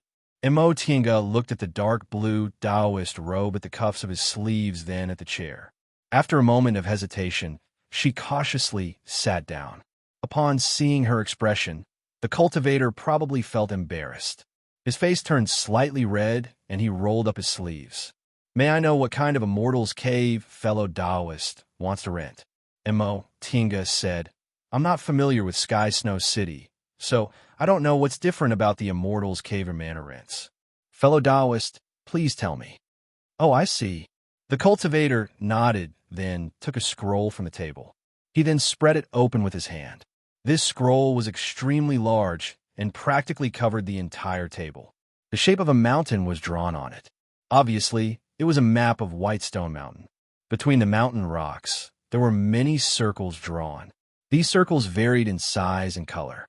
Some were white, some were blue, some were green, and some were purple. Some were ticked, and some weren't. The cultivator from Ling Clan said, "Our Ling Clan's Immortals Cave is divided into 4 kinds according to the spiritual aura. The purple one has the richest spiritual aura. The green one is barely passable. The blue one is slightly worse. And the white one only has a little bit of spiritual aura." The size of the circles indicates the size of the Immortals Cave. A small Immortals Cave only has 3 stone rooms, while a medium-sized Immortals Cave has everything you need: a cultivation room, a spiritual beast room, a pill concocting room, a medicinal garden. Whatever you want, you can have it. A large Immortals Cave not only has all these, but it also has a cultivation room for disciples and juniors. As for the price, the bigger the Immortals Cave, the more expensive it is. At this point, the cultivator raised his head and glanced at Tinga. "Is fellow Taoist alone?" "Yes. If fellow Taoist is alone, it doesn't need to be too big. You can choose a small or medium-sized one." Tinga nodded, expressing her agreement. "Then what's the price according to the spiritual aura?" The cultivator didn't answer her question. Instead, he asked, "Fellow Taoist, do you want to stay here permanently or temporarily?" Tinga thought for a moment, then said, "Maybe for a few months, maybe for a year or 2. Then it's neither too long nor too short." The cultivator muttered to himself, then said, "Fellow Taoist, we rent caves on a daily basis and an annual basis. The daily rent is 3 times higher than the annual rent. If you want to stay for more than 4 months, we'll rent it annually. Otherwise, we'll rent it daily." And Tinga thought for a moment, then said, "Then we'll rent it annually." The cultivator nodded. According to the medium-sized Immortals Cave, the annual rent is 400 spirit stones for a purple Immortals Cave, 280 spirit stones for a green Immortals Cave, 150 spirit stones for a blue Immortals Cave, and only 30 spirit stones for a white Immortals Cave. He quickly sized up Tinga, then said, "Fellow Taoist, you're a foundation-building cultivator, and your cultivation level is quite high. Not to mention the purple Immortals Cave, I think you should be able to afford the green and blue Immortals Caves." Tinga said, 280 spirit stones a year, 150 spirit stones a year. This price isn't low, right? Even if it was a white Immortals Cave, which cost 30 spirit stones a year, ordinary aura refining cultivators couldn't afford it. Back when she was in Yunwu's sect, she only had to pay 5 spirit stones a month. The Ling Clan cultivator laughed and said, "Fellow Taoist, don't look down on Ling Clan's Immortals Cave. Even if it's a white Immortals Cave, it's still much better than other places in Sky Snow City. Coupled with the function of white spirit stones, it's very difficult to find an Immortals Cave like this in other cities." What he said wasn't false. For example, on North Pole Island, the inn's small courtyard cost 1 spirit stone a day, which was equivalent to more than 300 spirit stones a year. Moreover, the spiritual aura there was only average. On her way here, Tinga only felt that although the spirit veins here were also average, when paired with white spirit stones, they could be considered above average. "All right," Tinga said, "I want a blue Immortals Cave. A small one is fine. How many spirit stones?" When the Ling Clan cultivator heard this, he glanced at her with slight astonishment, but he didn't say anything. He just answered, 80 spirit stones a year. This price was also affordable for ordinary foundation building cultivators. Tinga nodded, took out a small bag of spirit stones from her Chinkoan bag, handed it over, and poured on the table. "This is a year's rent." The Ling Clan cultivator roughly glanced at it, then flicked his sleeve. In an instant, only a few spirit stones remained on the table. Tinga looked down and was a bit surprised. She didn't count them in detail. She just roughly counted them. This cultivator only glanced at them, but he actually counted them. After receiving the spirit stones, the Ling Clan cultivator said, "All right, fellow Taoist, you can see for yourself where you want to live. If there's no tick, it means there's currently no one living there. You can choose whichever you like." Tinga put away the few remaining spirit stones on the table, then lowered her head to look at the scroll. In the end, she chose a small blue circle in the corner. "I'll stay here." The Ling Clan cultivator nodded. He gathered spiritual aura on his fingertips and pointed at the small blue circle. The circle shone with a blue light and a tick appeared. Then he took out a jade tablet from his chinkoin bag, cast a spell on it, and handed it over. This is the Immortal's Cave tablet. Fellow Taoist, keep it well. Mo Tinga took it. Thank you. The Ling clan cultivator waved his hand and shouted, Xiaoshun, come here. The low-level cultivator who led Mo Tinga into the Immortal's Cave hurriedly ran inside. Second uncle. The cultivator pointed at Mo Tinga. Take her to Immortal's Cave number 23. Yes. The low-level cultivator turned to Mo Tinga. Senior, please. When Mo Tinga walked out of the room, she couldn't help but shake her head when she saw the Ling clan cultivator holding the wine bottle again. There were actually cultivators in this world who loved wine so much. After she walked far away, the Ling clan cultivator held the wine bottle, rubbed his nose, and said to himself, he has so many treasures, but he only lives in a blue Immortal's Cave, and it's even a small one. He's really stingy. Chapter 357. Mo Tinga didn't hear what the Ling family cultivator said. If she knew, she would definitely be shocked by the sharpness of this person's gaze and be very vigilant. Although she had a lot of magic weapons, they were all properly stored in her chinkoin bag. She only wore a pair of cloud-treading boots. The cloud-treading boots weren't magic weapons that exposed spiritual aura, so very few people noticed them at first glance. However, this Ling family cultivator said a lot of treasures, but she didn't know how he saw it. Not to mention this Ling family cultivator, Mo Tinga, smoothly arrived at Mysterious Cave number 23 under the guidance of the aura refining cultivator, Xiaoshun. After verifying that there were no mistakes, the aura refining cultivator excused himself and left. Mo Tinga entered the blue aura Immortal's Cave and carefully examined it. There was a formation laid inside the cave. On the surface, it looked like an ordinary forbidding formation, but in fact, there was a secret spying restriction hidden inside. Ling family was a great cultivation clan belonging to Juyin sect. In Sky Snow City, their word was law. It wasn't strange for this kind of cultivation clan with absolute power to play some tricks. In any case, the people renting their Immortal's Caves were individual cultivators, so they generally wouldn't discover this restriction. Even if they did, they could only swallow their anger and couldn't argue with them.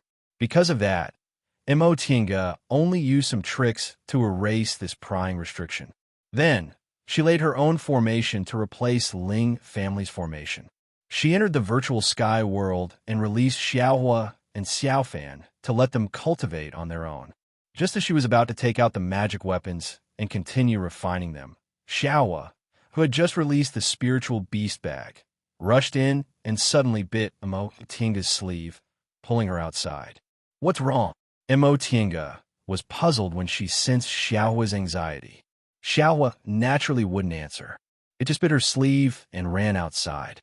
Mo Tinga followed it out of the cultivation room and ran towards the spiritual beast room. Xiaohua slammed the door with its paw and rushed in first. Mo Tinga was shocked as soon as she entered. She saw Fei Fei lying on the ground, motionless. Its originally golden fur had dimmed a lot. How could this be? She rushed forward and picked Fei Fei up. She discovered that its spiritual aura was very weak and its body was ice cold. Although Fei Fei's cultivation level wasn't high, it was very smart. Ever since it established a spiritual beast contract with her, it was like a fish in water in the virtual sky world.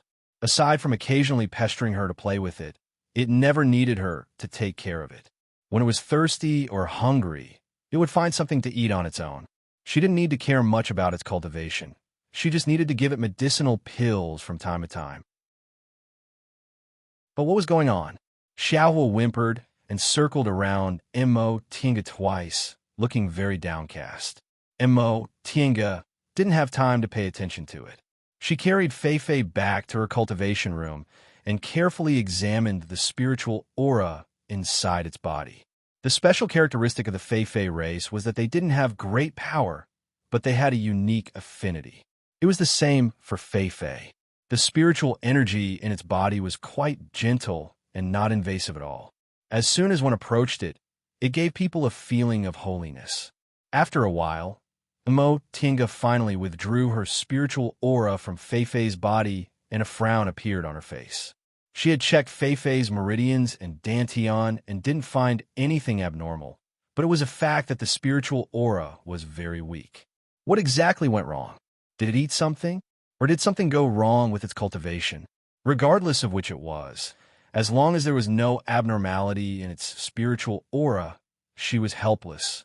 Generally speaking, when a cultivator or spiritual beast encountered a problem in their cultivation, it would directly reflect on their spiritual aura. At that time, as long as the chaotic spiritual aura was straightened out, their injuries would naturally heal. But Fei's current situation wasn't like that, which completely baffled Tinga. She was anxious for a long time, but she could only think of one method. Since its spiritual aura was weak, she could just replenish it. However, this method was somewhat risky. If she replenished too much spiritual aura, it wouldn't be able to bear it for a while, and its meridians and dantian would also be damaged. After thinking for a while, Tinga clenched her teeth and made up her mind. If she let Fei go on like this, its spiritual aura would become weaker and weaker, and in the end, it wouldn't be able to escape its fate of death. She might as well risk it. With that thought in mind, she took out a jade bottle from her chinquin bag, poured out a pill, and fed it to Fei. Fei was still lying motionlessly on the ground, but soon, its body began to slowly warm up. Seeing that it was effective, Tinga was delighted and continued to stare at it. After a while, the pill's effect slowly weakened, so she fed it another pill. Then she kept repeating the process. When the spiritual aura dissipated, she fed Fei medicine. After a while, when the spiritual aura dissipated again, she continued to feed it medicine. Time passed day by day. Fei never woke up, but it also didn't die. Tinga called Xiaofan over, and together with Xiaofan, they took turns feeding Fei medicine. Because she left most of the medicine to Qin, before she left, she opened the furnace again to concoct medicinal pills. A month later, the spiritual aura in Fei's body finally increased. It wasn't as thin as before, and its dissipation speed wasn't as fast. Tinga once again used spiritual aura to enter its meridians, going deep into its dantian along the meridians, and finally found the source of the spiritual aura dissipation. As it turned out, there was a weak mass of spiritual aura inside Fei's dantian. If she didn't look carefully, she wouldn't be able to find it at all. This mass of spiritual aura seemed to be wrapped in something. She carefully probed the spiritual aura, only to find that it was actually a small thing as weak as a speck of dust. It was this thing that was slowly absorbing its spiritual aura. Now, this speck of dust seemed to have eaten its fill and was a lot bigger than before, which was why Tinga discovered it. Although she found the source, it was an unknown object, so Tinga didn't dare to deal with it casually. She continued to feed Fei medicinal pills while observing the speck of dust. As more and more medicinal pills were fed, the speck of dust finally stopped absorbing spiritual aura, and Fei's body slowly warmed up. Tinga heaved a sigh of relief. As long as Fei didn't die, she could slowly investigate the cause. But Fei still didn't wake up. The speck of dust absorbed its fill of spiritual aura and slowly grew bigger, as if it was undergoing some kind of change. Several months later, the speck of dust suddenly exploded, emitting a strong spiritual aura. Tinga was shocked. She was afraid it would injure Fei's dantian, but miraculously, Fei's spiritual aura was extremely close to the speck of dust. It even separated a part of its spiritual aura to wrap around the speck of dust, seemingly protecting it. Upon seeing this, a thought occurred to Tinga. Could it be that this thing originally belonged to Fei? This was strange. Fei was something produced in its body, so why was it crazily absorbing its spiritual aura, causing it to almost lose its life. If no one looked after it and didn't feed it medicinal pills to replenish its spiritual aura, wouldn't Fei Fei have been tormented to death by this thing? Tinga couldn't answer this question now, so she could only wait for Fei Fei to wake up. Surrounded by rich spiritual aura, the golden light on Fei Fei's body became brighter and brighter. Gradually, its whole body was enveloped by a dazzling golden light. Then, countless spiritual aura rushed into its body. Tinga was extremely shocked as she watched the scene in front of her. She knew what was happening. This situation was very similar to when Xiaohua advanced to the 5th rank.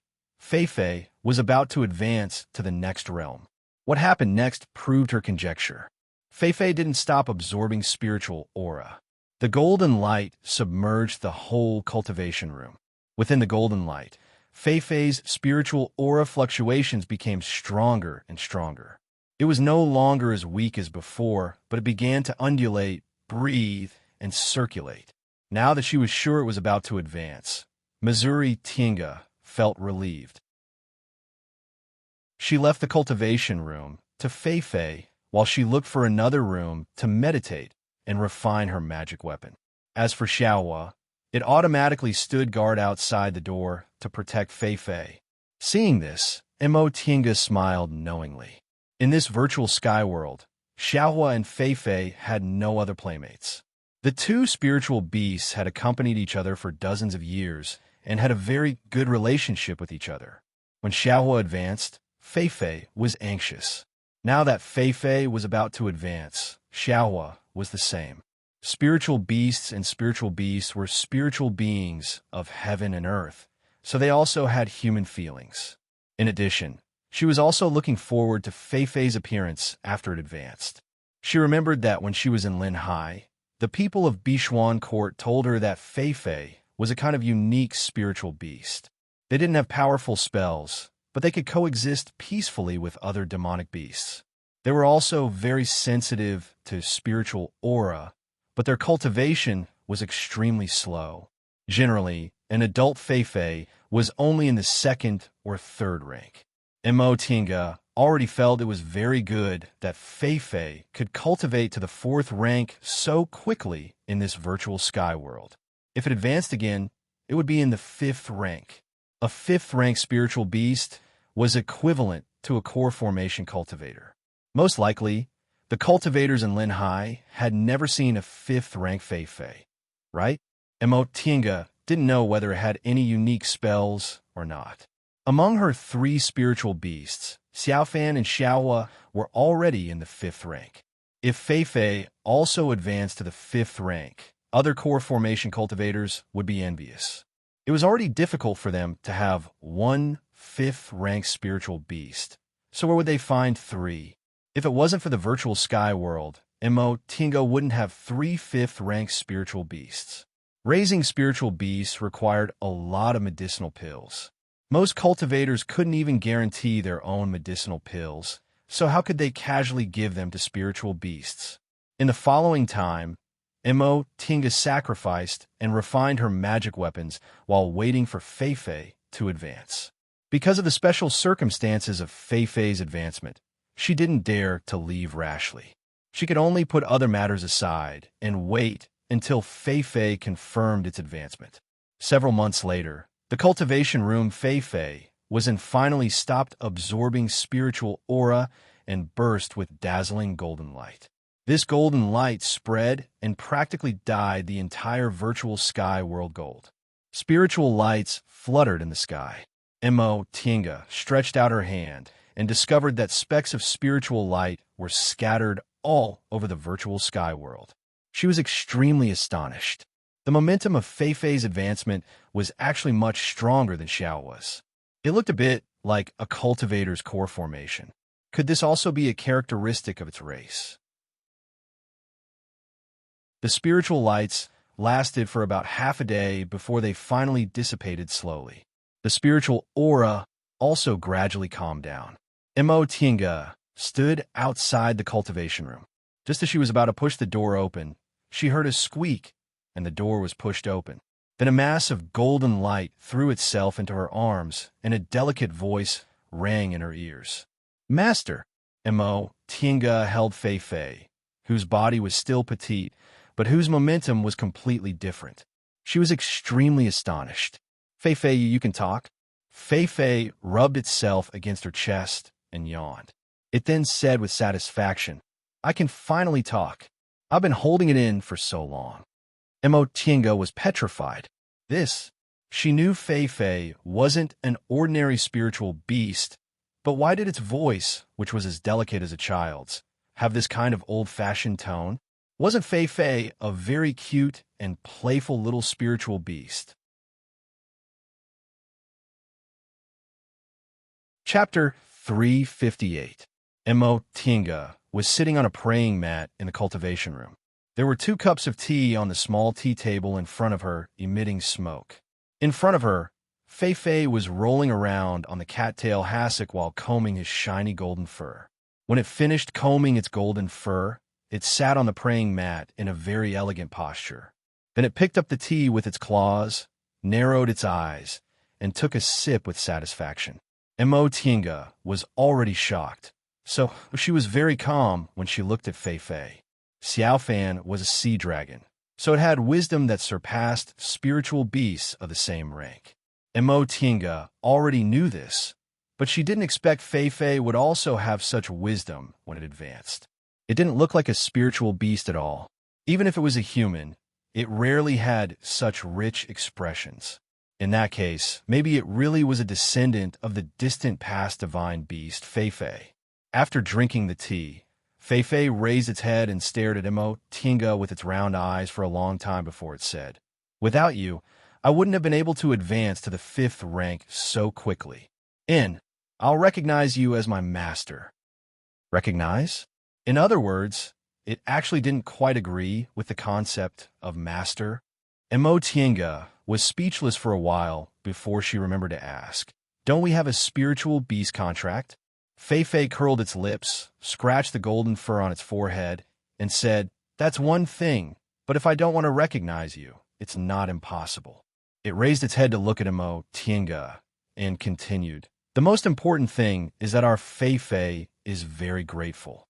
Without you, I probably wouldn't have advanced to the 5th rank until the end of my life. So, I'll recognize you as my master. Ever since Fei Fei learned how to talk, Mo Tienga had been rendered speechless many times.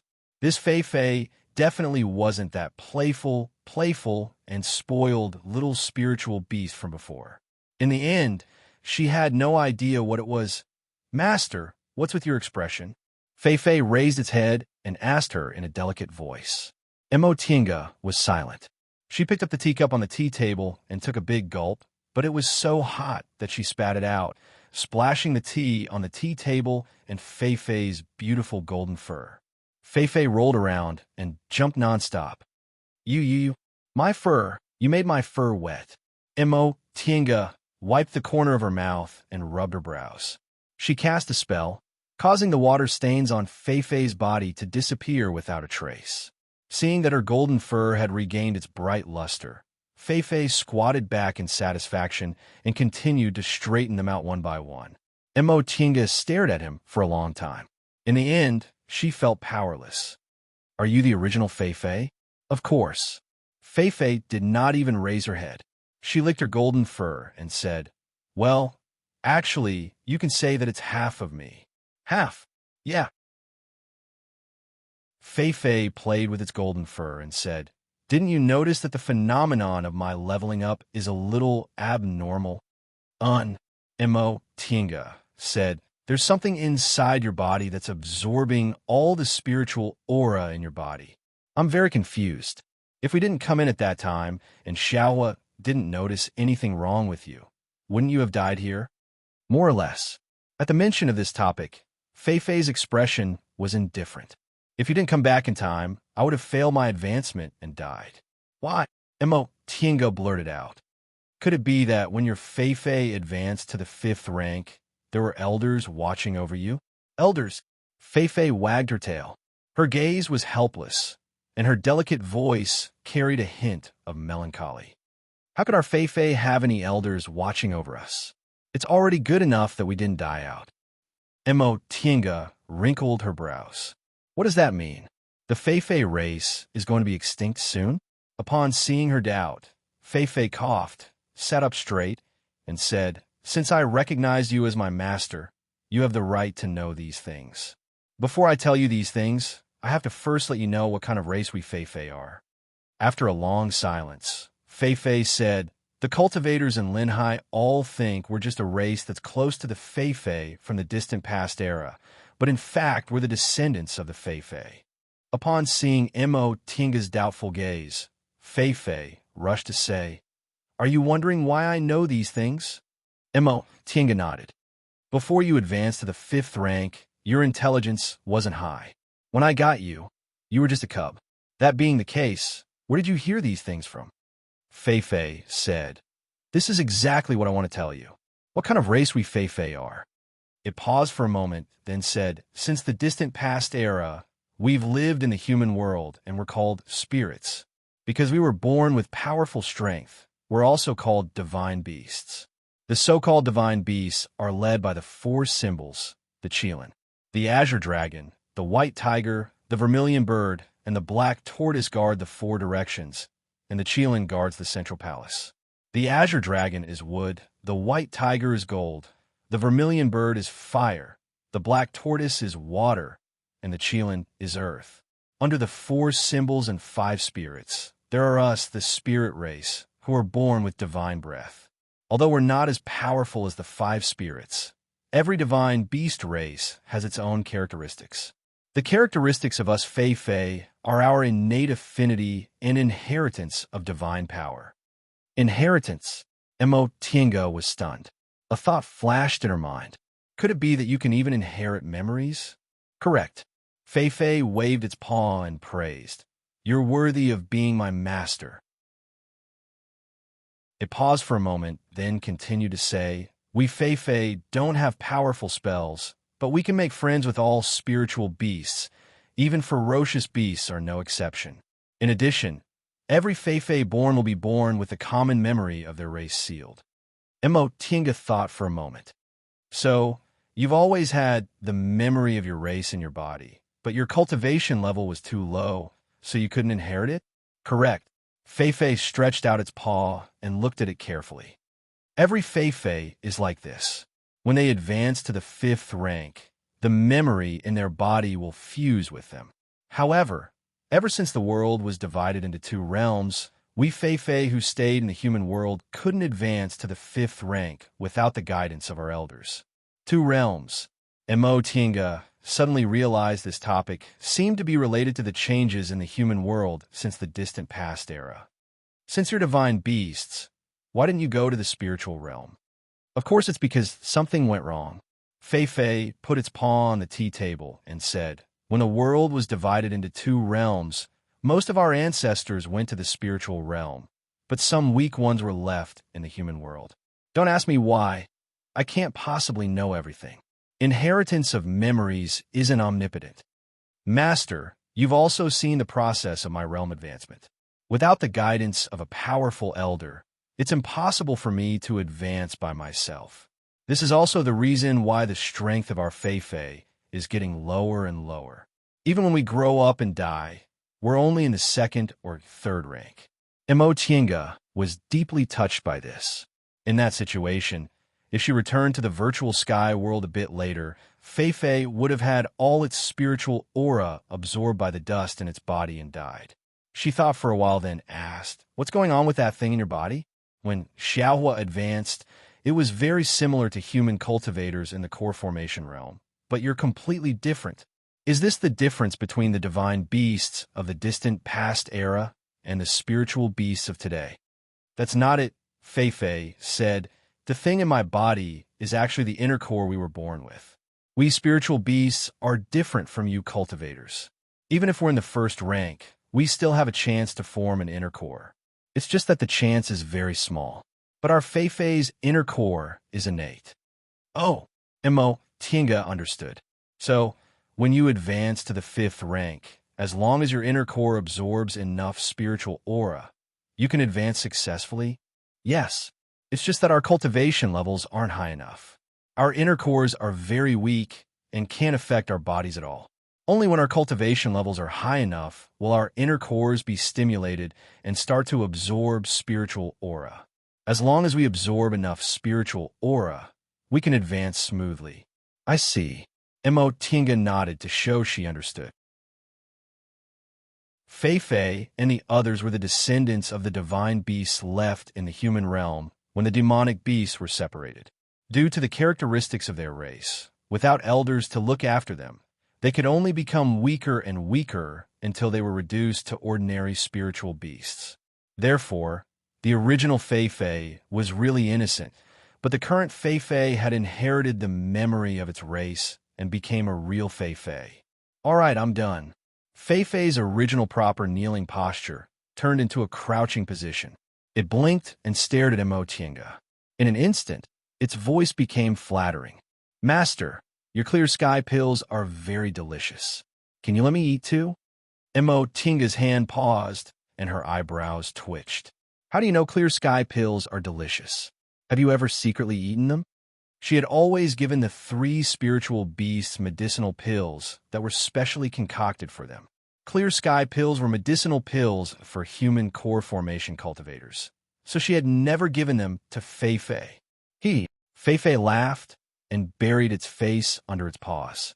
Master, when you were concocting medicinal pills, I was curious, so I secretly hid to... Tinga closed the teacup, crossed her arms over her chest, and stared at it.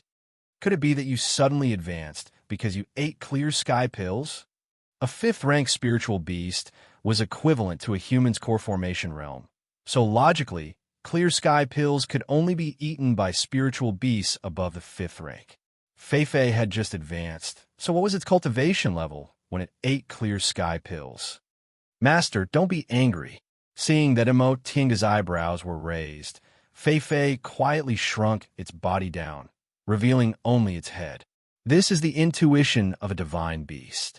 When my cultivation level is high enough, I really want to eat to replenish my spiritual aura. I've always let you eat whatever you want in the medicinal garden. Tinga snorted.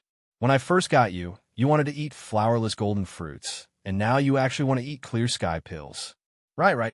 Fei hastily nodded its head. At that time, I was only in the 1st rank, so eating flowerless golden fruits wasn't a problem. Now, eating clear sky pills naturally wouldn't be a problem. I'm a divine beast, so I'm naturally different from ordinary spiritual beasts. Hey, Master, don't pull me. I'm a divine beast now. I'm no longer the Fei you could rub around as you pleased. Chapter 359. She originally planned to have more contact with the cultivators of Jian sect after arriving at Sky Snow City, but she didn't expect Fei's advancement would delay her for more than half a year. When Fei's matter was finally settled, Tinga exited the virtual sky world. However, to her surprise, several sound-transmitting talismans were floating in front of her cave. She collected all the sound-transmitting talismans. 2 of them were sent by cultivators who lived with her in Ling Clan's cave. They wanted to say hello when they heard there was a foundation-building cultivator living here. The last talisman was a bit strange.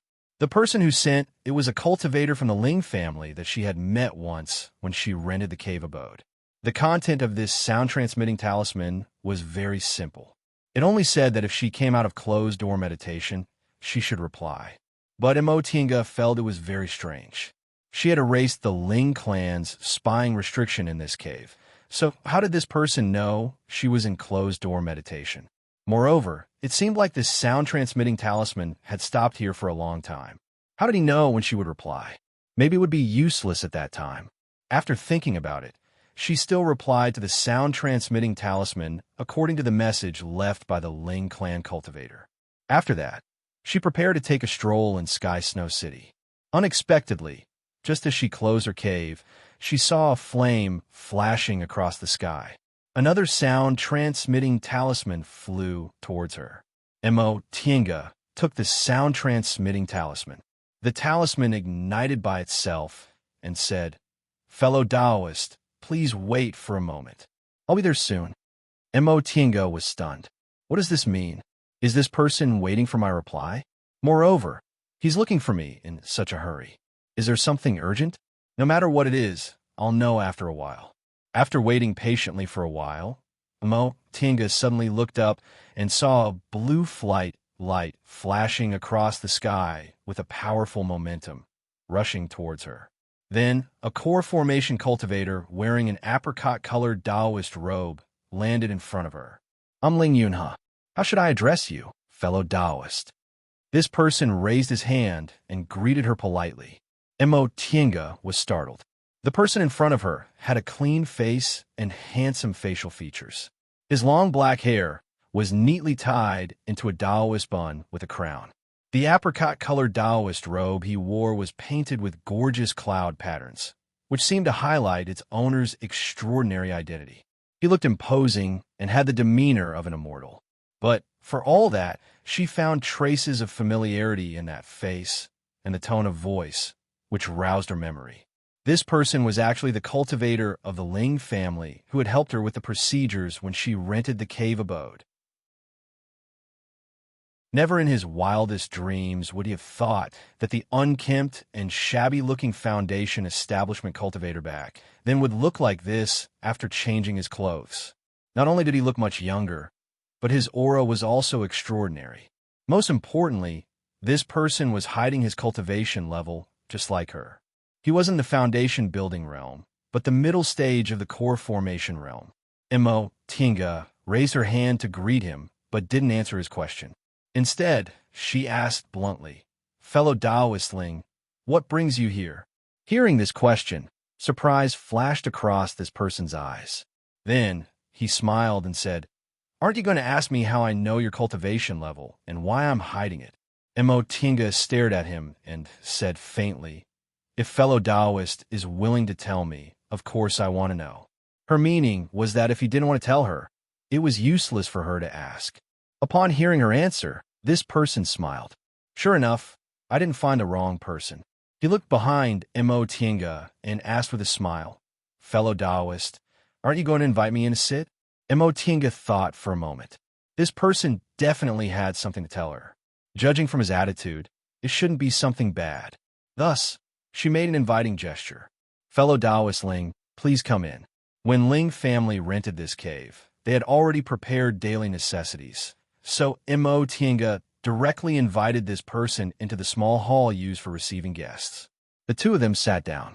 This Ling family cultivator looked around the cave, then said with a meaningful smile, "Fellow Taoist attainments and formations are really profound.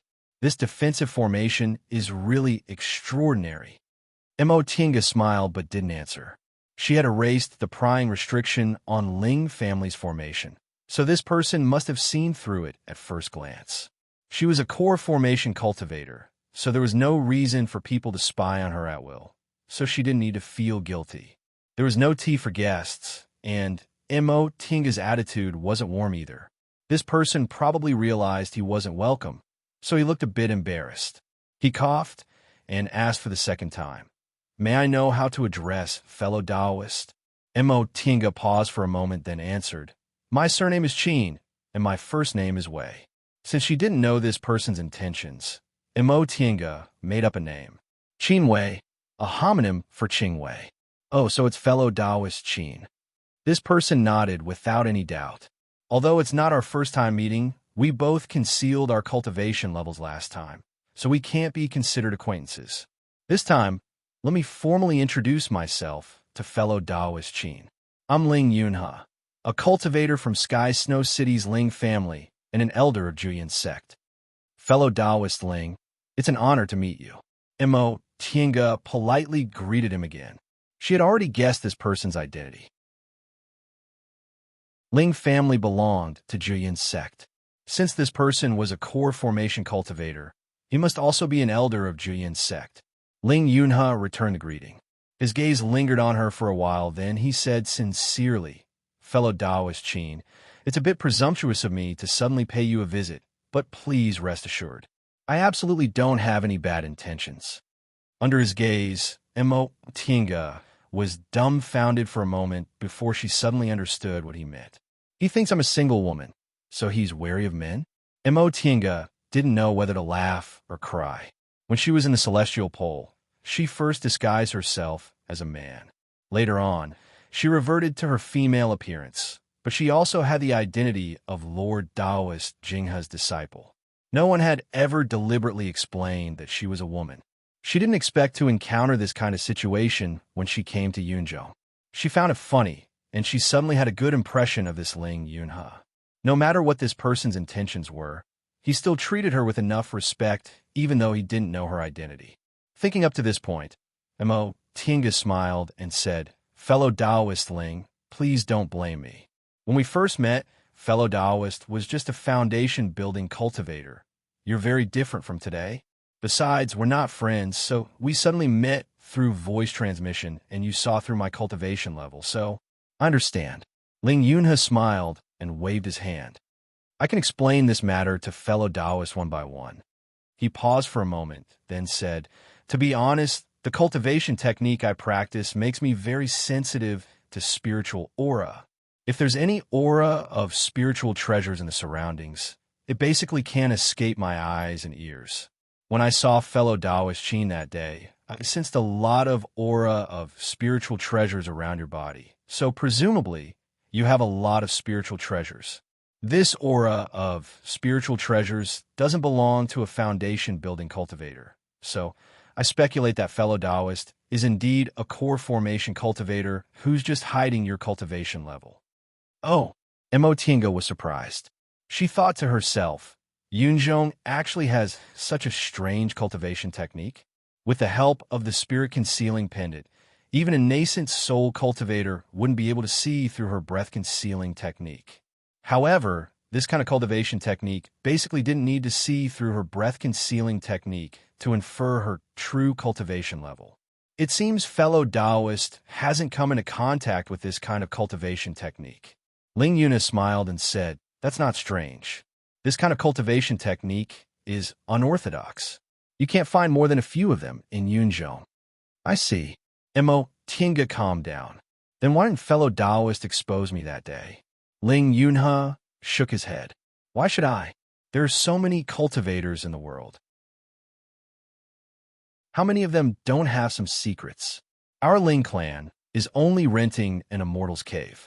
As long as they don't have any ulterior motives towards Sky Snow City or our Ling clan, we won't care how many secrets they have." "Is that so?" Mo Tinga smiled and didn't refute him. The real situation naturally wouldn't be as simple as Ling Yunhe made it out to be. Otherwise, why would Ling clan need to set up a spying restriction in the Immortal's Cave? If there were any secrets among these cultivators that could bring benefits to Ling clan, they definitely wouldn't stand idly by and act like some kind men or women. However, what he said wasn't wrong. If it wasn't harmful to Sky Snow City or Ling clan, they probably wouldn't meddle in other people's business. As for why I hid my cultivation level, Ling Yunhe shook his head with a slightly sad expression on his face. "I won't hide it from fellow Taoist Qin. This matter involves my Ling clan and Juyin sect's power, so I was forced to hide my cultivation level." "Oh," Mo Tinga raised her eyebrows. Ling Yunhe saw that she had a faint smile on her face. She didn't immediately declare that she wouldn't meddle in their sect's business and didn't pursue the matter, so he felt a bit nervous. As he recalled his purpose for coming here, he clenched his teeth and said bluntly, "Fellow Taoist must know that my Juyin sect is now facing the sect head selection that happens once every 100 years, and I'm one of the candidates for the position this time." "Oh," Mo Tinga nodded lightly. As it turned out, not only did this fellow Taoist Ling have an extraordinary background, but his status was also quite important. Although the head Grand Supreme Elder was the most important identity in a big cultivation group, the position of the sect head wasn't something ordinary people could sit on. Generally speaking, the head Grand Supreme Elder was the cultivator with the highest cultivation level in the sect. However, because of this, they usually cultivated wholeheartedly and rarely left their immortals' caves. Therefore, they would only make decisions in the face of important matters. Usually, the sect's affairs were handled by the sect head. As a candidate for the position of sect head, talent, background, connections, and ability were all indispensable. After all, the sect head represented the sect's face, so his talent couldn't be too bad. At the very least, he had to be presentable. This position was usually the result of the various forces in the sect weighing the pros and cons, so people without a background definitely couldn't sit on it. In addition, the sect head usually had to deal with affairs. If he didn't have connections and ability, then the sect head would be equivalent to trash.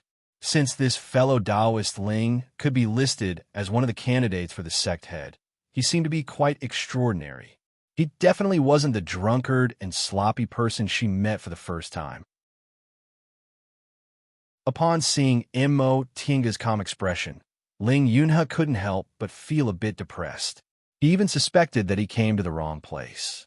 If this fellow Taoist Qin wasn't completely clueless about the sex affairs, then she was too shrewd. The calmer she was, the more passive he became. Should he say it or not? He began to hesitate. While he was still hesitating, Mo Tianga calmly asked, "Does fellow Taoist Ling's purpose for coming here have something to do with this?"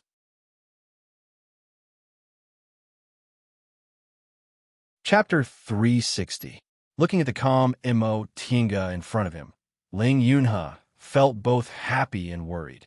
He was happy because this person acted calmly, so he should be the right person to choose. He was worried because she seemed too calm, so it would be difficult to bargain with her. After thinking for a while, he finally said, "I came to ask fellow Taoist Qin for a small favor. As long as you agree, I'll reward you handsomely even if I can't complete it." After saying that, he stared at Mo Tianga without blinking. Mo Tianga just smiled and asked, "Why did fellow Taoist choose me?" With fellow Taoist Ling's identity, whether it's the Ling family or Juyin sect, it should be easy for you to find someone to help you. Why did you choose an unreliable outsider like me? Fellow Taoist Ling didn't even ask about my background. Seeing that she didn't refuse him immediately, Ling Yunhe sighed in relief and said with a smile, "To tell you the truth, I didn't ask my fellow disciples for help because of the sect head selection. Fellow disciples have conflicts of interest, so it's inconvenient to interact with them. As for the Ling family..." A gloomy expression flitted across Ling Yunhe's face. After a moment of silence, he said in a low voice, "I hid my cultivation level because I didn't want to participate in these fights. My eldest cousin represented the Ling family in the sect head selection. Therefore, after I was injured, I deliberately pretended that my cultivation level dropped and asked for a job from the patriarch, making them think I suffered a big blow and couldn't recover. Who knew? Man proposes, God disposes." Ling Yunhe's words involved the Ling families and Juyin sect secrets. Mo Tianga didn't understand.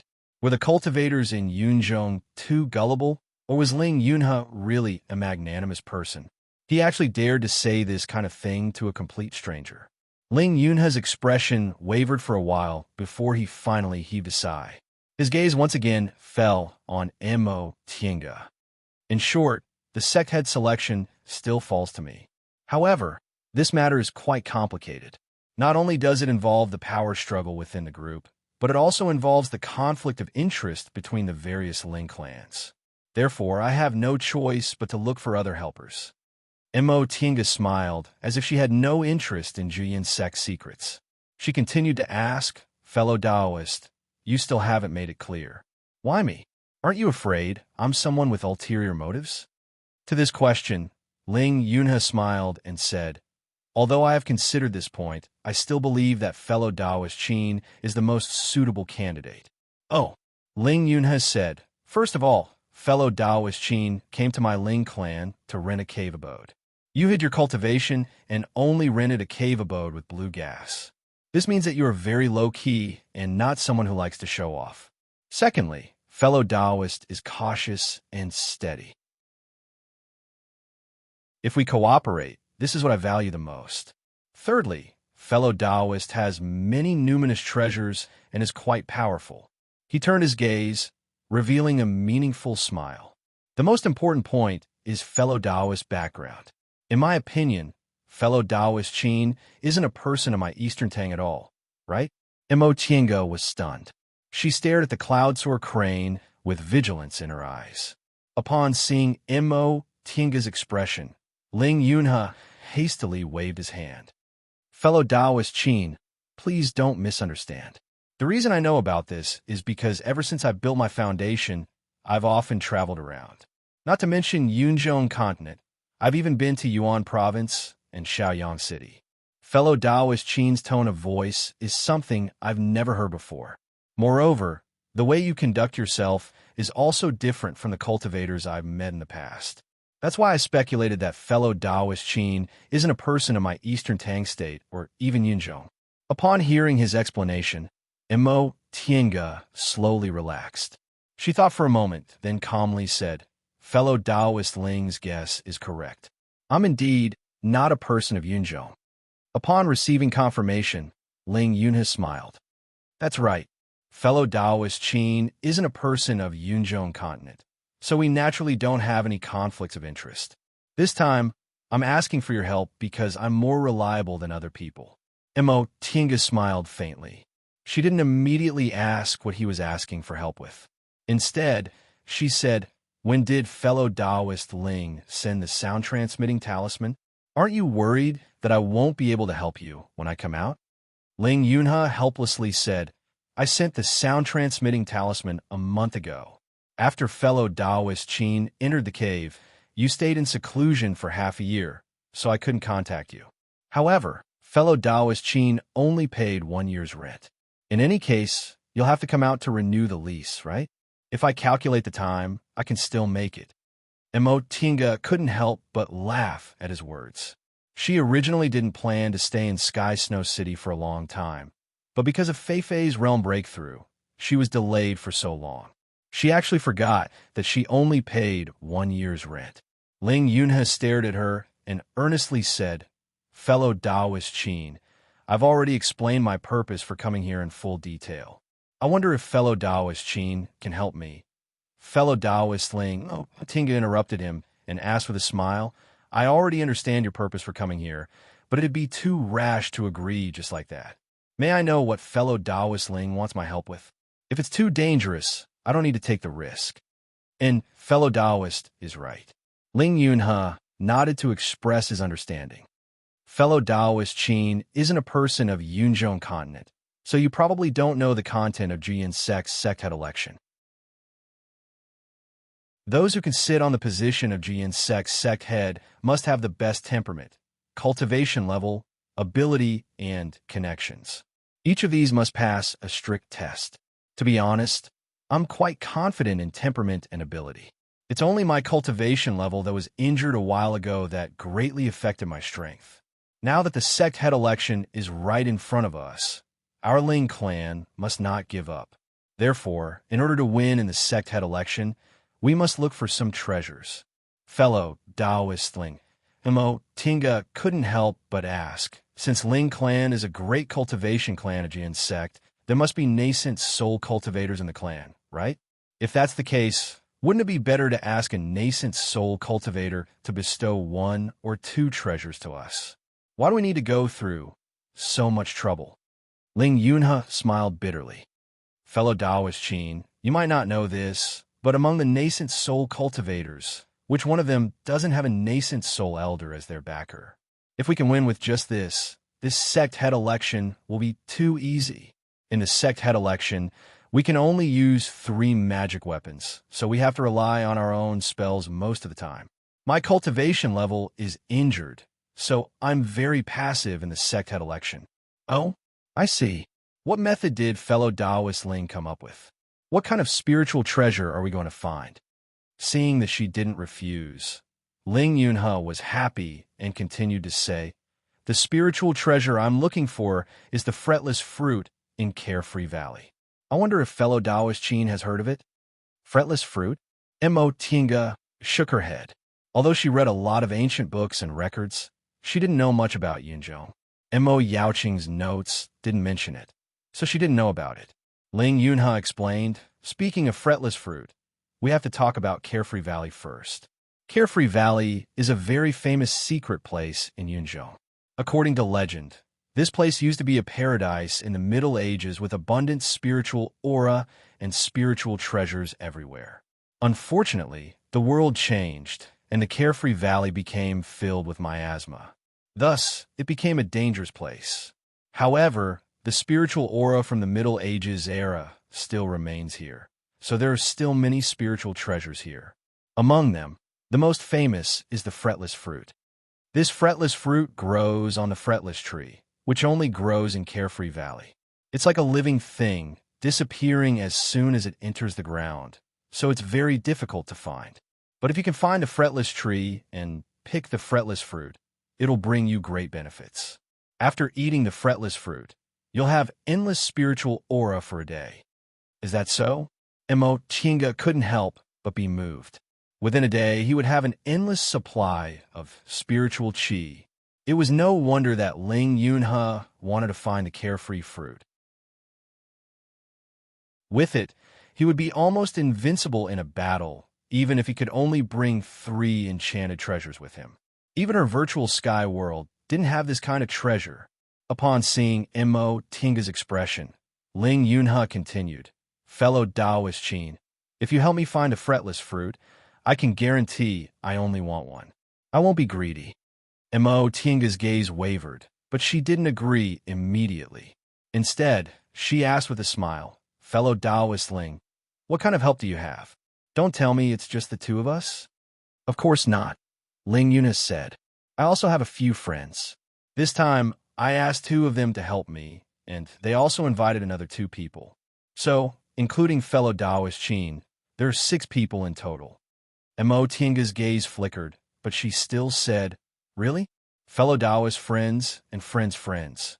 You're all on the same side, right?"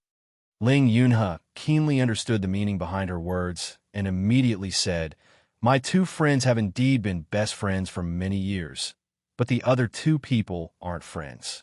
They only came to help because of the special terrain of Carefree Valley." 3 against 3. Tinga nodded slightly. This Ling Yunhe was really thoughtful. He had 2 friends to help him, so he wouldn't be at a disadvantage on this trip. He also invited the other 3 people to help him to reassure them.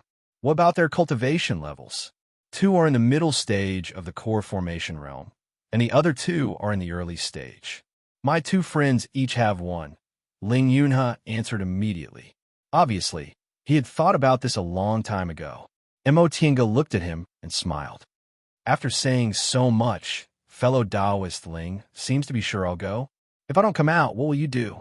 Upon hearing this question, Ling Yunhe was stunned for a moment. Then he smiled bitterly. "If that's the case, I'll have to find someone else. To tell you the truth, I've been looking everywhere for a month, but unfortunately, I haven't found a suitable candidate. Their cultivation level can't be too high or too low, and their identity and personality must be suitable. As an elder of Jian sect, I have a lot of good friends, but it's inconvenient for me to invite any of them at this time. Carefree Valley isn't simple either. We calculated that at least 6 people are needed to safely pass through the valley entrance. Fortunately, fellow Taoists came out at this time. Otherwise, I'd really have a headache." At this point, Ling Yunhe promised, "Rest assured, fellow Taoist Qin. Although this trip is dangerous, I'm more than 70% sure I'll come back safely. Fellow Taoist Qin, you must have experienced many dangers when you're traveling alone. 70% is enough for me to take a gamble." The process of cultivation was almost a constant gamble. Advancing to the next realm was a gamble, and finding fated chances was even more of a gamble. This was the same for cultivators in both the Celestial Pole and Yunzhong. Tinga also knew what Ling Yunhe said wasn't false.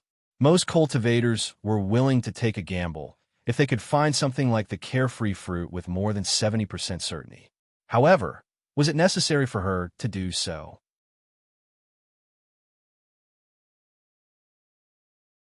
Chapter 361. Facing Ling Yunhe's invitation, Tinga considered it again and again, but still didn't give a definite answer. Although Ling Yunhe's words were very good, it was too risky to say yes just like that. Ling Yunhe felt very regretful about this, but he politely asked Tinga to think about it. Tinga agreed. It wasn't that she wouldn't go. After all, Ling Yunhe's identity was clear. If he became the head of Jian's sect, it would be much more convenient for her to make friends with him in Yunzhong. Even if he couldn't become the head, It would be very beneficial for her to know an elder of Jiyin's sect now that she was alone in Yunzhou. After Ling Yunhe left, Imo Tinga also left the cave and went to the market square of Sky Snow City. Whether she agreed or not, she had to give Ling Yunhe an answer. That being the case, she might as well go to Sky Snow City to inquire about the information he said and see if it was really worth the risk. The market square of Sky Snow City was located in the center of Sky Snow City. The map in her hand was real except for the sign of Ling Clan's Immortal's Cave. Mo Tinga smoothly found the location of the market square according to the map. The market square of Sky Snow City also belonged to Ling Clan. As soon as Mo Tinga stepped into the market square, she saw the huge word Ling fluttering in the wind at the entrance. Since most of Sky Snow City was Ling Clan's property, it was normal for the market square to belong to Ling Clan. This was the main source of spirit stone income. Any cultivation clan with some property would be involved in the market square business.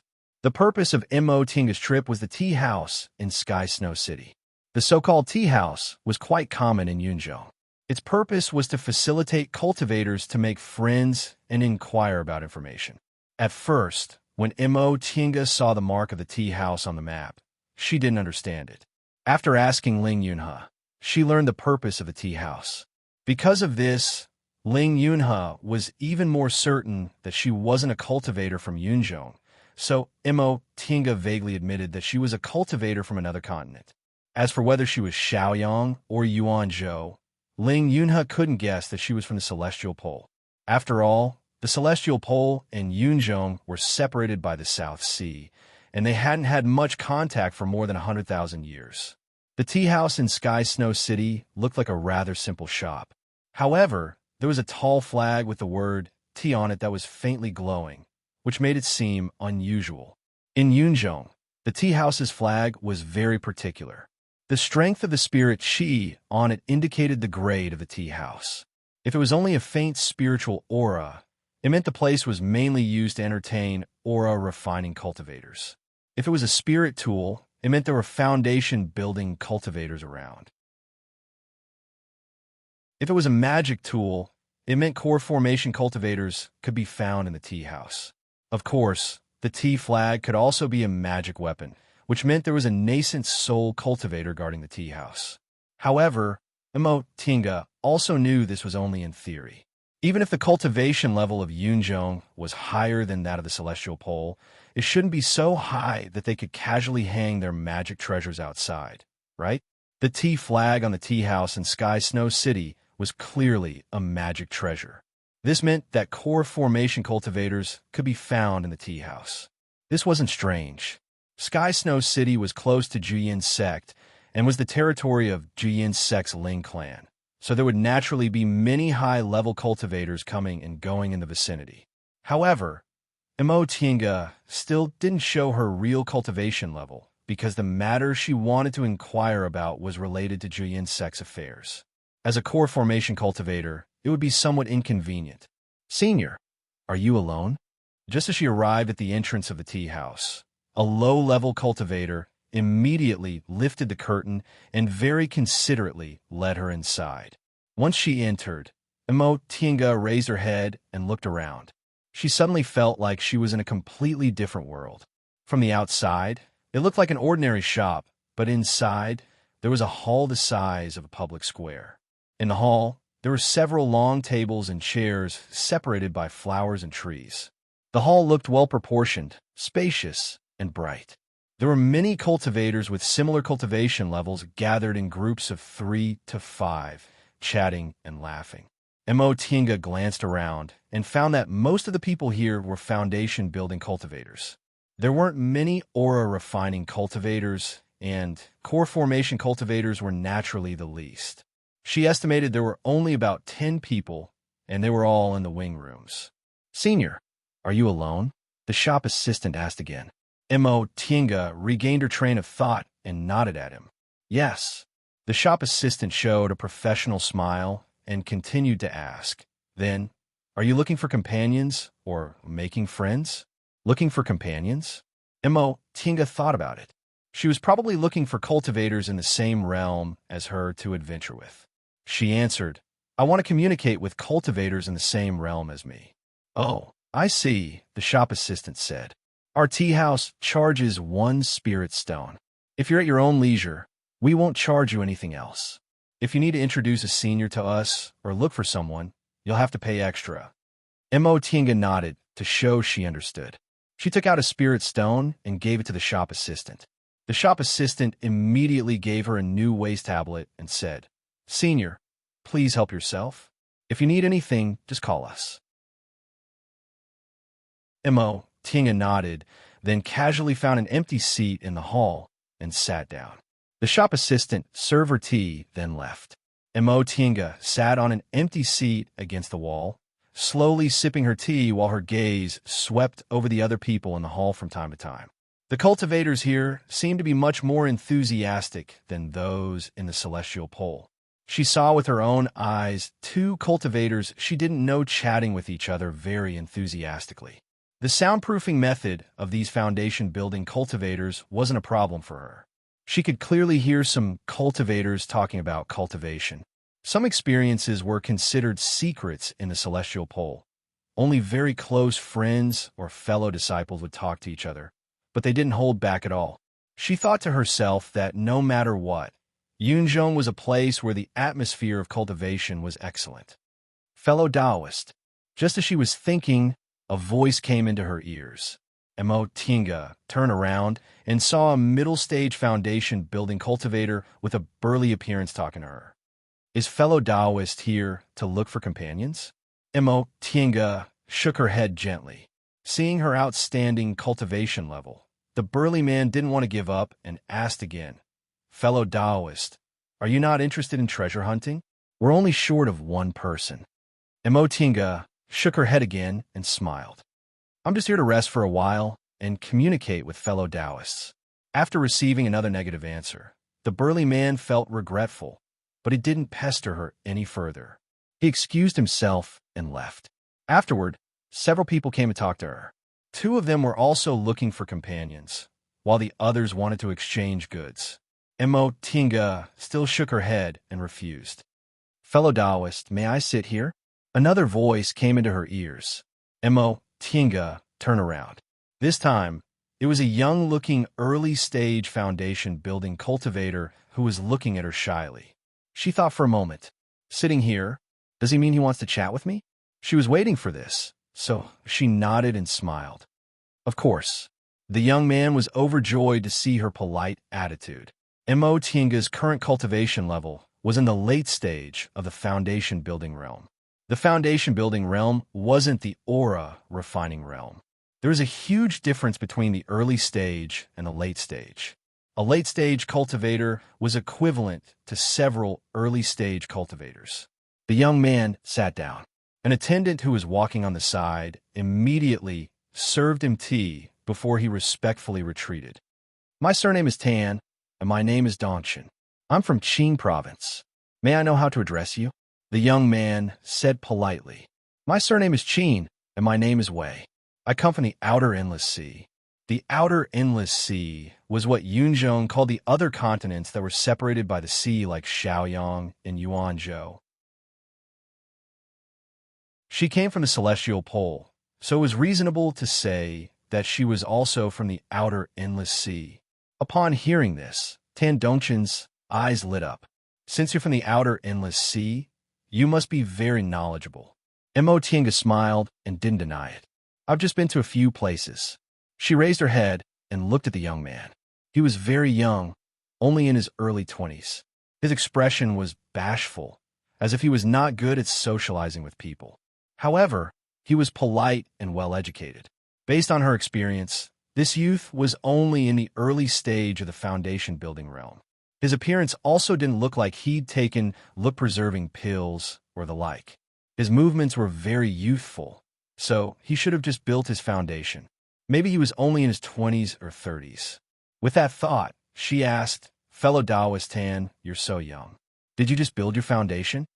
Tan Dongshin's eyes widened in surprise. How did fellow Taoist Qin know? Tinga smiled. It's just experience.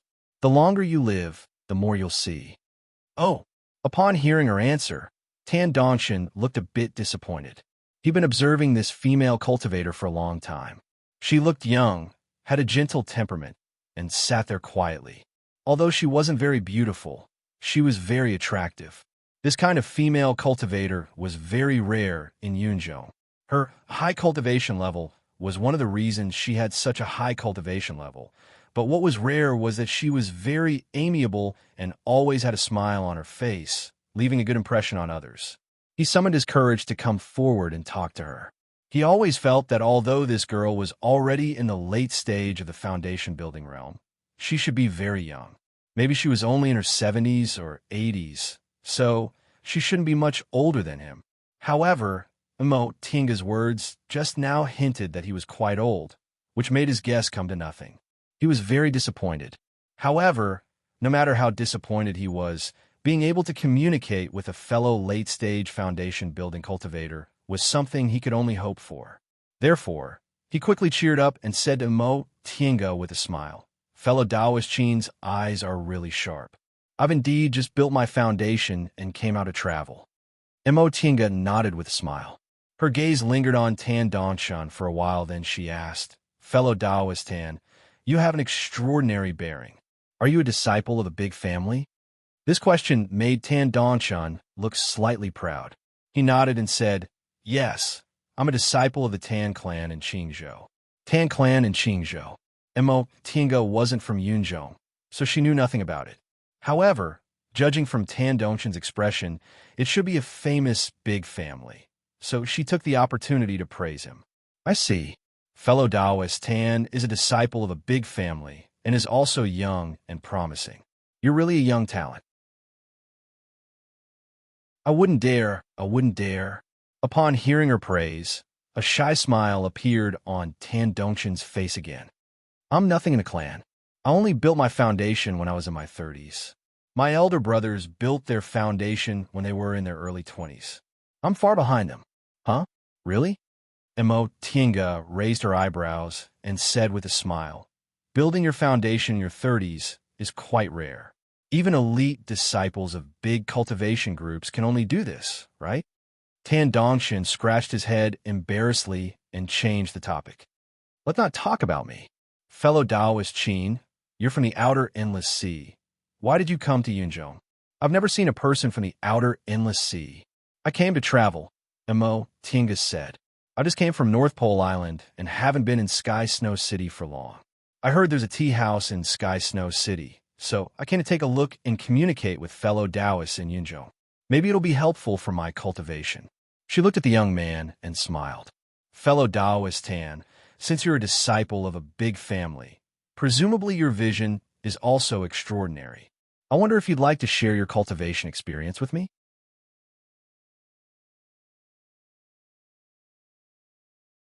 Chapter 362. After talking with Tan Dongshun for a while, Tinga soon figured out what happened. The Azure Province was a large city only a few hundred kilometers away from Sky Snow City. The Tan clan of Qing Province, like the Ling clan of Sky Snow City, was the #1 cultivation clan in the region. More than half of the entire Qing Province belonged to the Tan clan. However, unlike the Ling clan, though the Tan clan was inextricably linked to the Juyin sect, they did not belong to the Juyin sect in name. In reality, the Tan clan did not belong to any sect. In their clan, the strongest was a nascent soul cultivator, and there were also several core formation cultivators, as well as countless foundation building and chi refining disciples. Such a great cultivation clan was not inferior to an ordinary mid-sized sect. Among the large sects, they often held a decisive position. However, the Tan clan was not a member of some great sect. They used the clan as their foundation and recruited outer sect disciples. Over the past several thousand years, they had become more and more powerful in the Azure Province, and their might was no different from that of a sect. It could be said that they were actually a sect, just a family clan. And the reason why the Tan clan was able to gain a foothold in Azure Province was also because of their relationship with the Juyin sect. Tan Dongshun said that because of their close proximity, The Tan clan had in-laws with many clans in the Juyin sect, including the Ling clan. Mo Tiange had been in Xianxing school for a long time, so she knew that many clans in this kind of big cultivation group relied on marriage to stabilize their relationships. She immediately understood that Tan clan also used this method to form a beneficial alliance with Juyin sect. That was why they were able to develop such a great clan right next to Juyin sect. After learning about all this, Mo Tiange really admired the successive clan masters of the Tan clan. Juyin sect status in Yunzhong was even stronger than that of Tiandao sect in the Celestial Pole. Tiandao sect was known as the #1 cultivation group in the Celestial Pole, but among the 7 great cultivation groups, Xianxing School and Gujian sect weren't much weaker. But in Yunzhong, Juyin sect was not only the #1 sect for cultivators, it was also the #1 sect for all cultivators. Ever since the decline of Dawning Pill sect, no sect in Eastern Tang had been strong enough to catch up to Juyin sect. They could only watch as Juyin sect grew stronger and stronger. After thousands of years, the current Juyin sect could be said to be a great crocodile in the clouds. No one dared to block its path. Not only had the Tan clan established a firm foothold by the bedside of the Juyin sect, they had even developed and become stronger. This kind of ability to wield power and influence was truly impressive. Among the people Mo Tiange knew, even Luo Fengxue, who always talked like a human or a ghost, didn't have this kind of ability. Although they said they were exchanging cultivation experiences, in fact, with the gap in their cultivation levels, it was Mo Tiange who was giving Tan Dongshin pointers. Tan Dongshin knew that he had taken advantage of the situation, so he had nothing else to say. He told him about the situation in Yunzhong, especially about the Juyin sect. The management style of the Juyin sect was different from that of the large sects in the Celestial Pole. Although they also enjoyed power and status according to their cultivation levels, the positions of sect head, administrator, and elders had to go through an election. This was especially true for the position of sect leader. Any core formation cultivator in the sect could participate as long as they were nominated by the 2 grand elders. The election process was completely transparent. Even ordinary disciples could clearly understand it. However, Mo Tiange knew this was only on the surface. After all, those nascent Soul Grand Supreme Elders had the final say on who was qualified to participate, and in the end, it was still those Grand Supreme Elders who would decide who won. Therefore, the position of sect leader could only be considered partially transparent. The final position of the sect leader was not only a competition between the various candidates, but also a competition between the forces represented by the Grand Supreme Elders. Speaking of this matter, Tan Dongshin mysteriously told her about some gossip. As it turned out, many wonderful things happened in the Juyin sect leader election. For example, one of the original candidates, a core formation cultivator from Yin clan, went out to search for treasures for the sect leader election, but in the end, he mysteriously disappeared. As for Ling clan's candidate, he encountered a high-level sea beast in the Sea of Returning Ruins and returned with serious injuries. He had no choice but to withdraw from the election and was replaced by another cultivator. When Mo Tiange heard this, her eyes brightened. She asked, "Could it be that there's some secret behind this?" Tan Dongshin looked around, then said mysteriously, "Who knows what happened?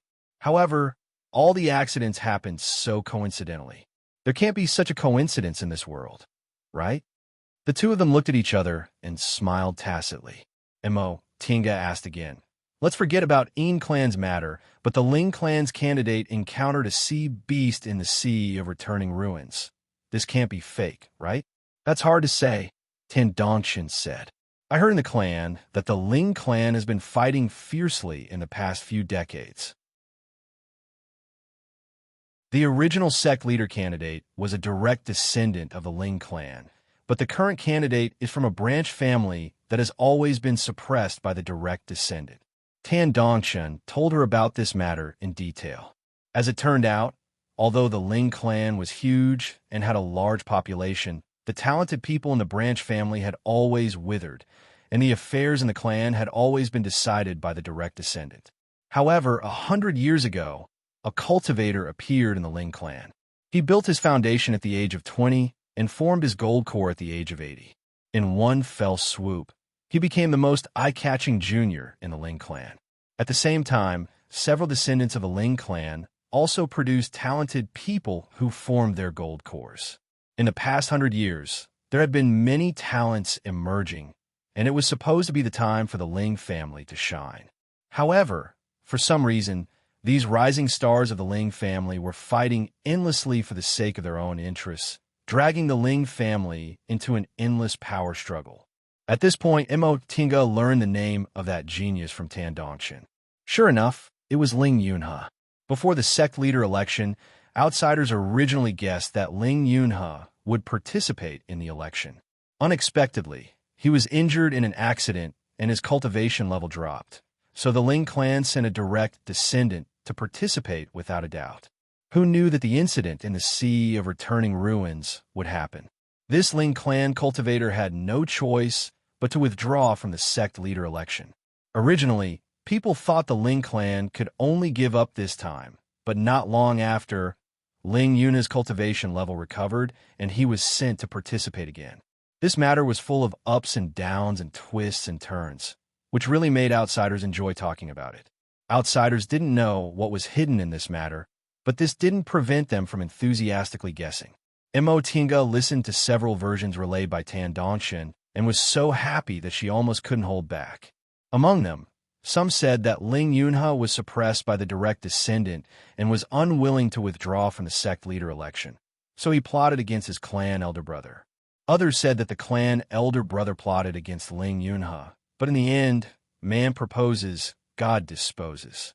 The funniest part was that the clan elder brother was very fond of this cousin, but Ling Yunhe was too arrogant and ignored him. Because his love for Ling Yunhe turned into hatred, he wanted to suppress Ling Yunhe in everything, so he did everything possible to prevent Ling Yunhe from becoming the sect leader. Unfortunately, he made one wrong move, and in the end, he still lost. Mo Tinga was dumbfounded at first, but soon after, she held back her laughter until her stomach hurt. Immortals in the cultivation world weren't any different from mortals. There were indeed many gossips. At the very least, those who could think of this inside story were definitely not ordinary people.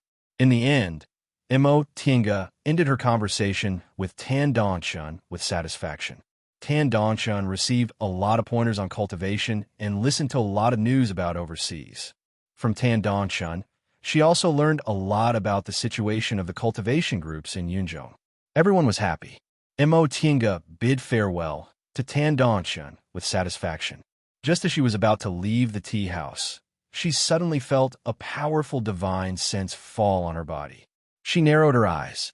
Although this divine sense was powerful, it couldn't completely suppress her, so it wasn't a nascent soul cultivator's divine sense. But if it was a core formation cultivator's divine sense, it was a bit too powerful. It should be known that she cultivated the soul refining art and was now in the middle stage of the core formation realm. Ordinary cultivators in the late stage of the core formation realm might not have a divine sense as strong as hers.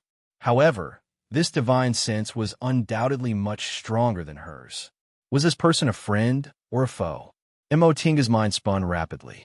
If it was an enemy, it didn't seem menacing. But if it was a friend, the unscrupulous probing intent was too obvious. While she was thinking about this, she heard a voice in her ear. "Miss, you're obviously a core formation cultivator. Why are you hiding your cultivation level?" It was a man's voice that sounded a bit feminine with a gloomy chill. When he spoke, he obviously wasn't in front of her, but his words seemed to be right next to her ear. Mo Tinga paused. With a flash of light, the heaven and earth fan immediately appeared in her hand. She stared fiercely at the room on the right. Along with her movement, the fierce intent in the divine sense, which was still restrained, immediately spread. Mo Tinga suddenly felt a murderous intent surging towards her as if it wanted to suppress her divine sense. In an instant, Mo Tinga's eyes swept around. She opened and closed the heaven and earth fan and tapped the back of her hand. An invisible barrier appeared around her, protecting her tightly. Huh. The man was surprised, but then he smiled. Interesting, really interesting. Tinga also smiled. She tapped the back of her hand with the heaven and earth fan and looked at the room. Fellow Taoist, relying on your powerful divine sense to bully others doesn't seem good, does it? Such an unforeseen event made the attendants in the tea house look at her in surprise, but none of them dared to step forward. Only now did they realize that this seemingly young girl was actually a core formation cultivator. Bully? Ha! Along with the laughter, the door of the room was opened and a black-robed man appeared at the door. He wore a black cloak embroidered with golden silk, looking very gorgeous. He looked young, and his face was like the autumn moon. He was unexpectedly very handsome. However, no matter how one looked at him, this handsome young man's fair face exuded a strange aura, and the aura around his body was heavy with devil aura. The late stage of the core formation realm. Tinga's expression was solemn. She stared at this person and cautiously clenched the heaven and earth fan in her hand. This person definitely wasn't a Tao cultivator. From the looks of it, he should be a beast cultivator or a devil cultivator. Seeing her movements, this person smiled slightly. Miss, you're already in the middle stage of the core formation realm, and your divine sense is so powerful. How can you say it's bullying? I'm not sure I can win against you. Tinga snorted coldly. If it's not bullying, you and I don't know each other. Why did you use your divine sense to suppress me? This person blinked, and a look of sudden realization appeared on his face. He then bowed and said, "If that's the case, it's my fault. I'll apologize to Mississippi." Oh, let me formally introduce myself to Mississippi. My name is Xianyue, and people call me Devil Monarch Xianyue. May I know Mrs. Great Name?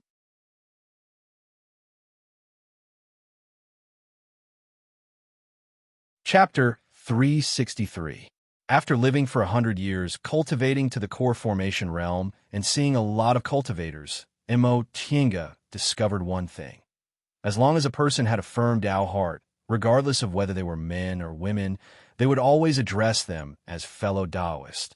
However, when they saw them, they would address them as Mississippi. Most of the time, they had the intention of being a man or a woman. For example, when Jing Xingji saw a female cultivator for the first time, he would most likely call her Mississippi. Not only did this Black Moon Devil Monarch address her as Miss, but his attitude was also very attentive. If Tinga couldn't see through his ulterior motives, she'd be playing dumb. However, the situation wasn't clear yet, so it wasn't a bad idea to play dumb. I'm Qinwei. May I know what advice fellow Taoist Black Moon has for me? Tinga answered faintly. So it's Miss Qin. Black Moon Devil Monarch smiled at her. It is fate that brought us together. If I have offended you just now, I would like to invite you in as an apology. I wonder if you would do me the honor? Inside the room were the auras of several core formation cultivators, both strong and weak. Because the room was protected by a formation, he couldn't sense them very clearly. However, there were at least 5 of them. It was clear that this group of people was having a gathering. However, he didn't know if these people already knew each other or if they were like the aura refining and foundation establishment cultivators in the hall who came here to interact with each other. If it was the latter, it wouldn't be a problem for her to enter. However, if it was the former, it wouldn't be good. While he was hesitating, his gaze suddenly swept over the attendants around him. These low-level aura refining cultivators were looking at them with trepidation. She thought about it and smiled. She raised her eyebrows and said, "Since fellow Taoist Xianyue sincerely invites me, I won't refuse." Hearing this, a smile appeared on Black Moon Devil King's coquettish face. He stepped aside and said, "Miss Qin, please." With a smile on her face, Tinga put the heaven and earth fan into her sleeve and swaggered into the wing room. What was there to be afraid of? This was the tea house of the Ling family in Sky Snow City. In any case, the Ling family was a large family with a nascent soul cultivator. How could anyone dare to mess around here? Besides, she knew she wasn't a mediocre person. Previously, she obtained so many spiritual treasures from Yaoqing and had already finished refining them, so she had some confidence in protecting herself. Once she entered the side room, Imo Tinga immediately felt everyone's gaze falling on her. Imo Tinga swept her gaze around and saw a huge round table in the middle of the room. Around the table sat 6 cultivators. They were all in the core formation realm. Among them, 5 were in the early stage of the core formation realm, and 1 was in the middle stage of the core formation realm. Including the Devil Monarch of the Mystic Moon, he was the only one in the advanced stage of the completion level. When they saw her, a few of them revealed surprised expressions. It was unknown if they were surprised by her youth or her cultivation. This is fellow Taoist Qin. These people all heard the conversation between Imo Tinga and Black Moon Devil Monarch. At that moment, a middle-aged Confucian scholar stood up and politely cupped his hands. Imo Tinga showed a faint smile and returned the salute. Yes, her gaze shifted, and she cupped her hands towards the people around her as a greeting. When the others saw this, they didn't dare to dally, and they all stood up to return the greeting. At this moment, Imo Tinga had already made up her mind. Among these people, there was a scholar in scholarly robes, a bald monk, a beautiful Taoist nun, and there were also people who seemed to be from the devil path. Their outfits were very different, so they probably weren't from the same group. With so many core formation cultivators, it would be too shocking if they were all from the same group. Fellow Taoist Qin, I'm Han Shizhi, a professor at South Zhou's Yushan Academy. Greetings. This was the scholar in scholarly robes who first greeted her. He was the only cultivator in the middle stage of the core formation realm. This poor monk's Dharma name is Yuan Kong. I'm a supervisor of South Zhou's Taolin Temple. Although this monk looked fierce, his attitude was actually humble and polite. This poor Taoist is Qin Yunzi, an individual cultivator. This was a middle-aged Taoist with a 3-inch-long beard. He had a very sage-like demeanor. My surname is Yang Chengji. The one who spoke was a devil cultivator whose whole body was hidden in a black cloak. The devil aura around his body was very ostentatious. I'm Yong Ryu, and this is my junior martial sister, Chiao Chenhua. We're both cultivators from Danxia sect. Greetings, fellow Taoist Qin. Upon hearing the words, Danxia sect, Imo Tinga's eyes brightened. She then shifted her gaze to this pair of martial siblings. Both of them were dressed in Taoist robes. The man was in his 30s, and the woman was a bit younger. Both of them were in the early stage of the core formation realm. So you're cultivators from Danxia sect. Her thoughts turned at lightning speed. She immediately greeted the two of them. Her attitude towards this pair of martial siblings from Danxia sect was obviously different from the others. Puzzled, Yong Ryu couldn't help but ask, fellow Taoist Qin, could it be that you know people from my Danxia sect? Imo Tinga smiled. I don't know them. However, my ancestor has some connection with Danxia sect. Oh, Chiao Chenhua interrupted and asked, may I know what connection fellow Taoist Qin has with my Danxia sect? Imo Tinga's gaze faintly swept over Chiao Chenhua, who was intentionally or unintentionally holding Yong Ryu's hand. She smiled and said, to be honest, I'm not from Yunzhou. It's just that 1,000 years ago, my ancestor was from Yunzhou. I once heard that when my ancestor was in Yunzhou, he received a favor from Danxia sect. Oh, I see. Yong Ryu and Chiao Chenhua glanced at each other, but didn't say anything. Although Danxia sect had declined, it was still a great cultivation group with tens of thousands of years of inheritance. This kind of thing was too common. Nevertheless, Devil Monarch Black Moon said with great interest, so Miss Qin isn't from Yunzhou. May I know your origin? Why did your ancestor leave Yunzhou back then? As far as I know, the cultivation resources in the outer endless sea can't compare to those in Yunzhou. Imo Tinga smiled and said faintly, I've only lived for more than 100 years. How could I know what happened 1,000 years ago? I only know a few words passed down by my ancestor, so I only have a rough idea of where they came from. What fellow Taoist Qin said makes sense. The middle-aged scholar, Han Shizhi, twirled his beard and said with a smile, no matter what your origin is, since fellow Taoist Qin's ancestor was also from Yunzhou, fellow Taoist Qin, can also be considered a person from Yunzhong.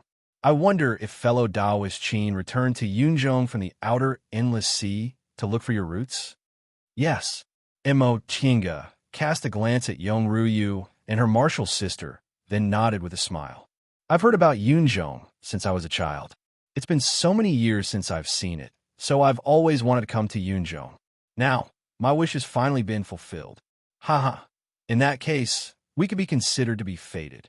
Han Shiji laughed and said, fellow Taoist Qin, please sit. It's too impolite to keep fellow Taoists standing. Mo Tiange still had a smile on her face. She cupped her hands at the 7 people around her, then calmly picked a seat and sat down. Fellow Taoist Qin. This time, the one who spoke was Qin Yunzi. Compared to Han Shiji, his attitude always carried the estrangement characteristic of individual cultivators. At this moment, he cautiously sized up Mo Tiange, then asked, since fellow Taoist cultivation level is in the middle stage of the core formation realm, why are you pretending to be a foundation-building cultivator? If it wasn't for fellow Taoist Xuanyue's secret technique, we would have missed you. Upon hearing this question, the 7 people's gazes all fell on her. Mo Tiange knew that although they politely invited her in and greeted her, they were still wary of her. She calmly said with a smile, to be honest, although my ancestors all came from Yunzhong for more than 1,000 years, almost no other ancestors have set foot here. So, I know nothing about Yunzhong. Before I left this time, my master repeatedly warned me to be careful and not to think I can run amok just because I have a small cultivation level. There are many talented people in Yunzhong, and every cultivator has extraordinary strength. I mustn't offend others just because I have some magic weapons. Because of this, when I arrived in Yunzhong, I was unfamiliar with the people in the place, so I didn't dare to rashly reveal my cultivation level. What she said was half true and half false. Before she left, Lord Taoist Jinghe indeed warned her to be careful when she went to Yunzhong, which was separated by the ocean. However, Lord Taoist Jinghe was a flamboyant person, so it was impossible for him to say things like not to offend others. Nevertheless, the core formation cultivators present didn't know this. They only felt what Mo Tiange said was reasonable. Moreover, everyone could hear the admiration she had for Yunzhong in her words. Everyone felt that it was very useful, so they let go of their guard against her. I see. Fellow Taoist Qin is really cautious. But in fact, you don't have to. We cultivators in Yunzhong, whether we're Taoists, Confucians, Buddhists, or devils, don't have any deep hatred. We always don't offend others if they don't offend us. As long as fellow Taoist Qin didn't do anything taboo, we won't show hostility to others at will. Mo Tiange smiled apologetically. Just now, I chatted with a little friend in the hall for a while, so I also learned about this. It's just that I didn't expect fellow Taoist Xuanyue to see through my disguise before I left. Speaking of this, I'm very curious. I'm not boasting, but my breath-concealing technique is passed down from my ancestors. Even nascent soul seniors might not be able to see through it. How did fellow Taoist Xuanyue know my real cultivation level at first sight? This was indeed something Mo Tiange was surprised about. It was fine if Ling Yunhe saw through it. In fact, he only inferred she wasn't a foundation-building cultivator from the aura of spiritual treasures on her body and didn't really see through it. However, Devil Monarch Xuanyue was different. His divine sense was very strong, even stronger than hers, who cultivated the soul-refining art. He seemed to be able to see through her cultivation level directly. This was unusual. Her spirit-concealing pendant was refined by a deification senior. Zhong Muling even clearly said that with the spirit-concealing pendant on her, it wouldn't be a problem even if she wanted to pretend to be immortal. It didn't make sense for a core formation devil cultivator to see through her disguise so easily. After they returned to the wing room, Devil Monarch Xuanyue, who had been sitting at the corner of the round table and playing with a teacup, chuckled softly. His gaze swept over Mo Tiange, and he reached out to stroke his hair narcissistically. He then said, "What's so strange about this?" Miss Qin is a Tao cultivator, so you don't understand the matters of us devil cultivators. We devil cultivators naturally have some secret techniques that are very different from you Tao cultivators. To be honest, Miss Chin, your breath-concealing technique is very outstanding. You've been in the hall for so long, but I've never noticed it. However, before we left, you unintentionally released your divine sense. And divine sense happens to be the field I'm most proficient in. So I noticed it. What he said was equivalent to not saying anything. However, Mo Tienga also knew that some secret techniques would never be taught to outsiders, not even to devil cultivators. Nevertheless, at least she knew what she had overlooked. Devil Monarch Xianyue mentioning divine sense made her realize that she was indeed a bit conceited about her divine sense being superior to others, so she unintentionally released it. Just now, before she left, she just swept the entire tea house with her divine sense out of habit. If it was someone else, they wouldn't have noticed it at all. However, Devil Monarch Xuanyue's divine sense was astonishing, so he saw through her. It seemed she still had to be a bit more cautious.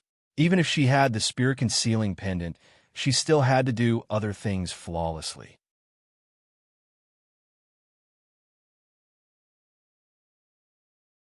Chapter 364. As it turns out, fellow Taoist Blackmoon's divine sense is outstanding, and you also have a secret technique. I was conceited. Mo Tinga flattered Devil Monarch Blackmoon with a faint smile. The Blackmoon demonic monarch's eyes wandered about, looking very pleased with himself. It was unknown whether or not he was deliberately showing off. This time, Mo Tinga finally saw through him. This devil cultivator was naturally narcissistic. He always had to maintain a natural and unrestrained demeanor. He wasn't deliberately trying to seduce her alone. If that was the case, it wouldn't be hard to get along with him. Then, the 8 of them exchanged some polite words with each other. Finally, the Blackmoon Devil Monarch coughed and pulled the topic back. He swept his gaze over everyone before finally resting his gaze on Mo Tinga. Miss Chin, just now, the 7 of us were exchanging spiritual objects. I wonder if you're interested? When she said that, the 7 of them looked at her again. Han Shizhi said with a smile, "Most of us gathered here to look for treasures. Since fellow Taoist Chin came from the outer endless sea, I presume that the spirit items you have are very different from us cloud cultivators. Perhaps we both have something that the other party urgently needs." Exactly. Qing Yunzi smiled. I wonder if fellow Taoist Chin came from Shaoyang or Yuan province. I once wanted to go to the outer endless sea, but I couldn't get away. Until now, I have only been to the inner endless sea. The internal sea referred to the sea area where some islands near Yunzhong were located. These sea areas were often the strongholds for cultivators to catch sea beasts, such as North Pole Island. As for the external sea, it referred to places like Yuan Province and Shaoyang, which were separated from Yunzhong Ocean. Mo Tinga just smiled and softly changed the topic. The place I came from is a bit different from Shaoyang and Yuanzhou. However, perhaps there really is something you need there. Hearing this, the Blackmoon Devil Monarch said, "Since Miss Chin doesn't object, does that mean you'll be participating in the exchange?" Mo Tinga nodded, indicating she had no objections. The Blackmoon Devil Master smiled and glanced at the crowd. He continued, "Before Lady Chin joined us, we just finished talking about cultivation. Since that's the case, let's begin." A trade fair organized by cultivators was naturally different from the one organized by Shang Clan. No one was introducing treasures, and no one was stirring up the atmosphere.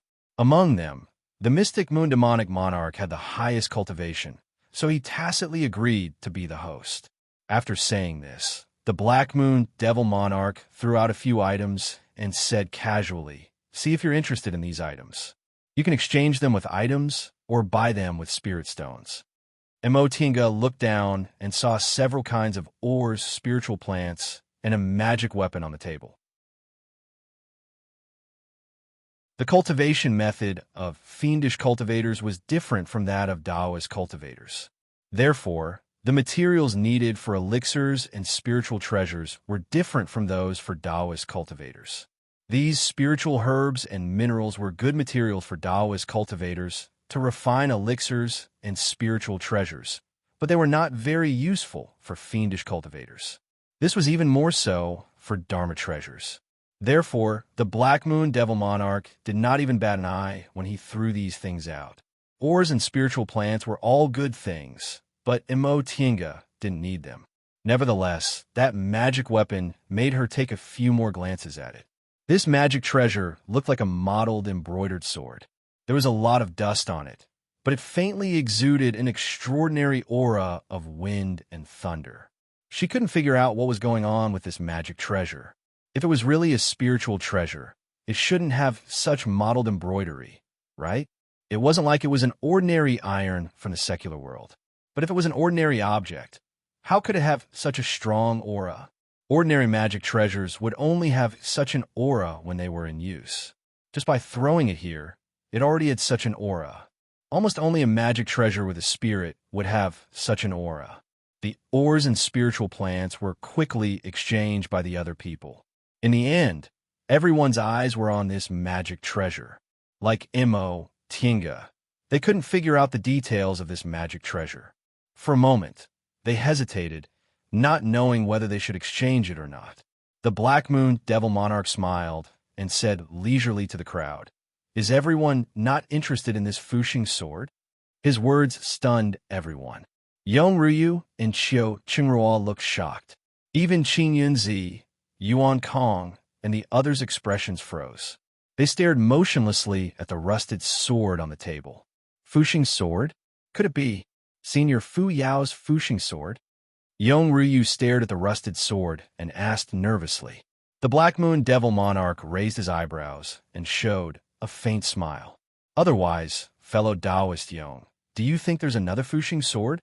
After getting an affirmative answer, everyone's expressions became more interesting. Yong Ruyu, Qiu Qingrua, and Qin Yunzi looked nervous, while Yuan Kong and Han Shizhi looked odd. Imo Tienga was confused. Fuxing sword? Fu Yao? What's that? Black Moon Devil Monarch cast a glance at her and showed a bewitching smile. Miss Qin, you're not from Yunzhong, so it seems you've never heard of the Fuxing sword and Fu Yao Zi? Imo Tienga nodded. I haven't been in Yunzhong for long, so I've never heard of them. May I know what this Fuxing sword is? And who is Fu Yao Zi? Fuxing sword is Senior Fu Yao Zi's sword. The one who answered was Yong Ruyu. He took a deep breath and calmed down a little. He looked at Imo Tienga and said, Senior Fu Yao Zi is a legendary senior expert in Yunzhong. He was a cultivator from tens of thousands of years ago. He didn't belong to any sect or sect and was just an individual cultivator. Relying on his divine power, he moved unhindered in Yunzhong. Even the cultivators from Yuanzhou and Shaoyang City had to bow down to him. When he was alive, the Devil Path and the Tao couldn't coexist. Because of him, the Devil Path was suppressed to the point where it almost had no place to stand. According to the ancient records, when he was still in the middle stage of the nascent soul realm, he fought 10 nascent soul devil monarchs alone and didn't show any signs of losing. In the end, those 10 devil monarchs had to retreat to the sea of returning ruins. Not only that, Qin Yunzi's expression was full of reverence as he continued to say, although he was an individual cultivator, he created a whole set of cultivation techniques for Tao cultivators and passed them on to the world.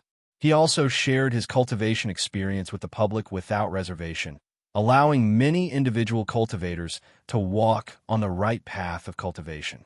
In the past tens of thousands of years, although Senior Fu Yao Zi didn't pass down his cultivation group and didn't have any disciples, countless cultivators benefited from him and called themselves his successors. At this point, Qin Yunzi added, this humble Taoist is the same. There's actually such a person in Yunzhong. Imo Tienga was greatly astonished. The path of cultivation was full of thorns and thorns. It was normal for cultivators to kill each other. Cultivation experience was a cultivator's secret, but he actually made it all public. It was really shocking. This Senior Fu Yao Zi isn't just that. Han Shizhi answered with a smile. He was a professor at the academy, so his knowledge was naturally extensive. As far as I know, This senior Fu Yao Zi not only has tyrannical strength, but he also has a unique understanding of morality. I once read about senior Fu Yao Zi's morality in an ancient book. It's very different from the fellow Taoists who cultivate the Tao today. This senior Fu Yao Zi believes that cultivators have more power than mortals, so they should bear more responsibility. When a kind of power loses its restraints, it will affect the laws of heaven and earth. Therefore, not only should cultivators not kill each other, but they should also help each other. Mo Tiango was stunned. She muttered, shouldn't kill each other, but should also help each other, correct. Qingyan Zi sighed and said, Senior Fu Yao Zi has always held this kind of philosophy all his life. Even if he once killed someone, he could still let go of the enmity with a smile. He's really magnanimous. This kind of broad-mindedness has never been seen in Yunzhong for more than 100,000 years. He can actually cultivate to the nascent soul realm. Mo Tiange was very shocked. Could such a person really walk to the end of the path of cultivation? Not just the nascent soul realm. Yong Ruyu said, Senior Fu Yao Zi has always been moving unhindered in Yunzhong. It said that he finally advanced to the deification realm. However, this is only a legend. There are many different opinions about Senior Fu Yao Zi's final outcome in ancient books, so no one knows which one is true. But one thing is certain. Black Moon, Devil Monarch answered. He seemed to be very disapproving of Yong Ruyu, Qingyun Zi, and the others' words, and his expression was very unhappy. Fu Yao Zi is the idol of all cultivators in Yunzhong. Just now, Yong Ryu said that in the era Fu Yao Zi lived in, Yunzhong's Tao and Devil Monarchs were irreconcilable, and Fu Yao Zi once defeated 10 Devil Monarchs. Black Moon Devil Monarch was a devil cultivator, so he naturally didn't like Fu Yao Zi. However, no matter how much he disliked him, he had to admit that Fu Yao Zi's strength was indeed outstanding. I see. Mo Tiange was very fascinated. Unfortunately, this senior Fu Yao Zi lived tens of thousands of years ago. Otherwise, I really want to see his elegant demeanor. We Tao cultivators are all like this. Seeing her fascinated expression, Yong Ryu immediately felt close to her, so she said with a smile. However, Qiu Qingrua glared at her angrily and pinched her hand. Seeing this scene, Mo Tiange couldn't help but smile.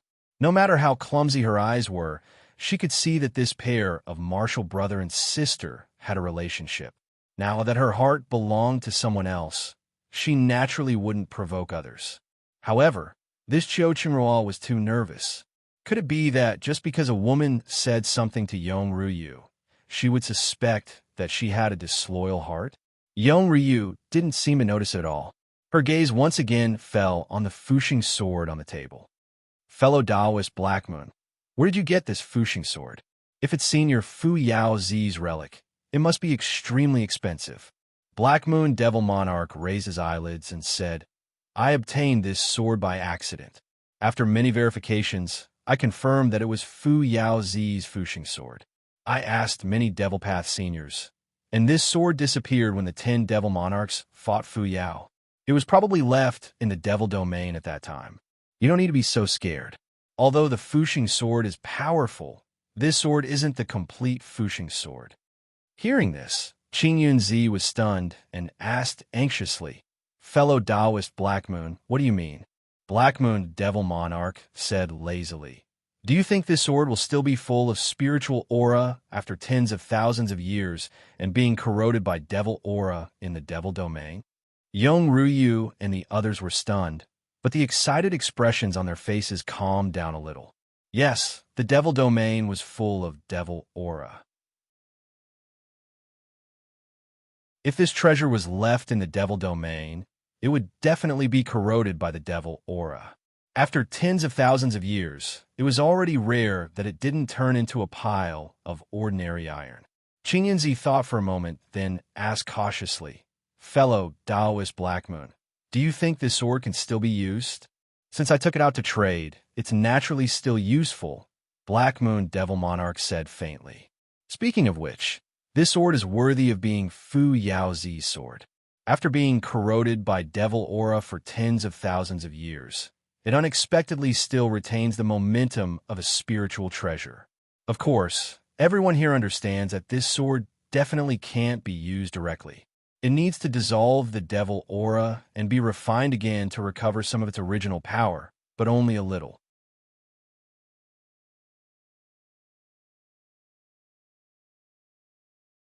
Chapter 365. A sword from tens of thousands of years ago that had been stored in the devil's domain, where devil cultivators lived for tens of thousands of years, couldn't be intact. Young Ryu and Qin Yunzi also understood this point, but they still couldn't hide their disappointment after hearing Black Moon Devil Monarch's words.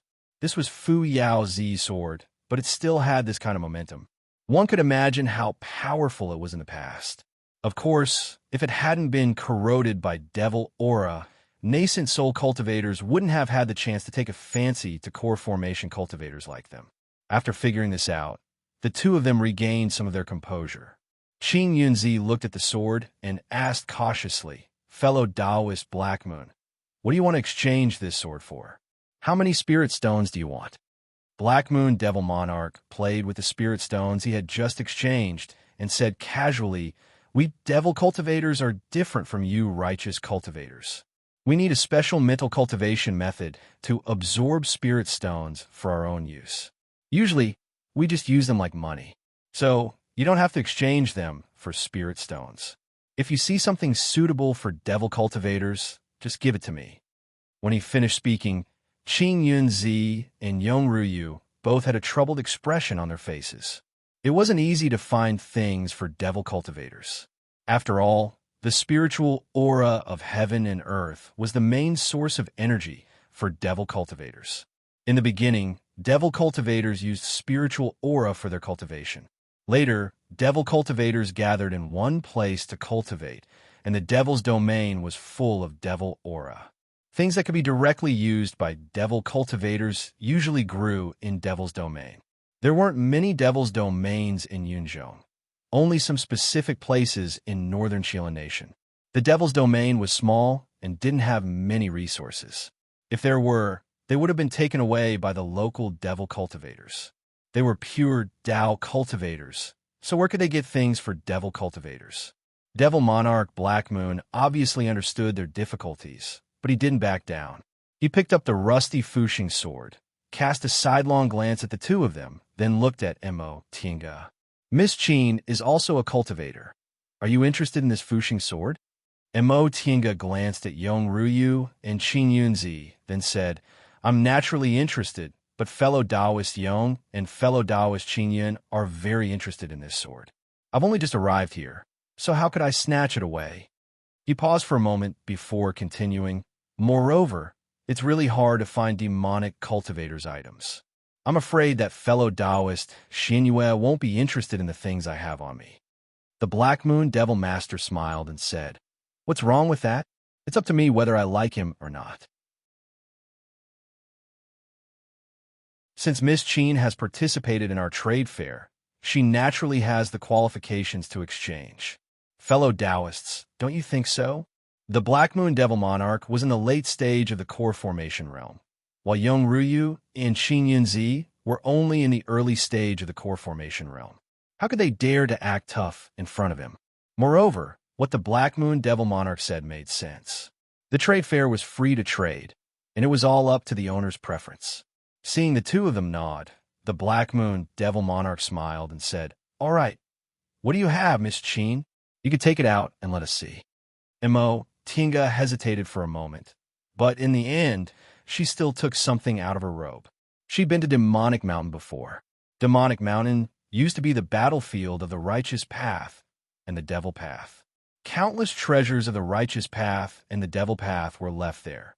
Although most of them had been taken away by the predecessors, there were always some special things in that place where devil aura intertwined. She picked up a lot of people's Qinquan bags inside. She wasn't interested in these things, so he practically put them all in her pocket.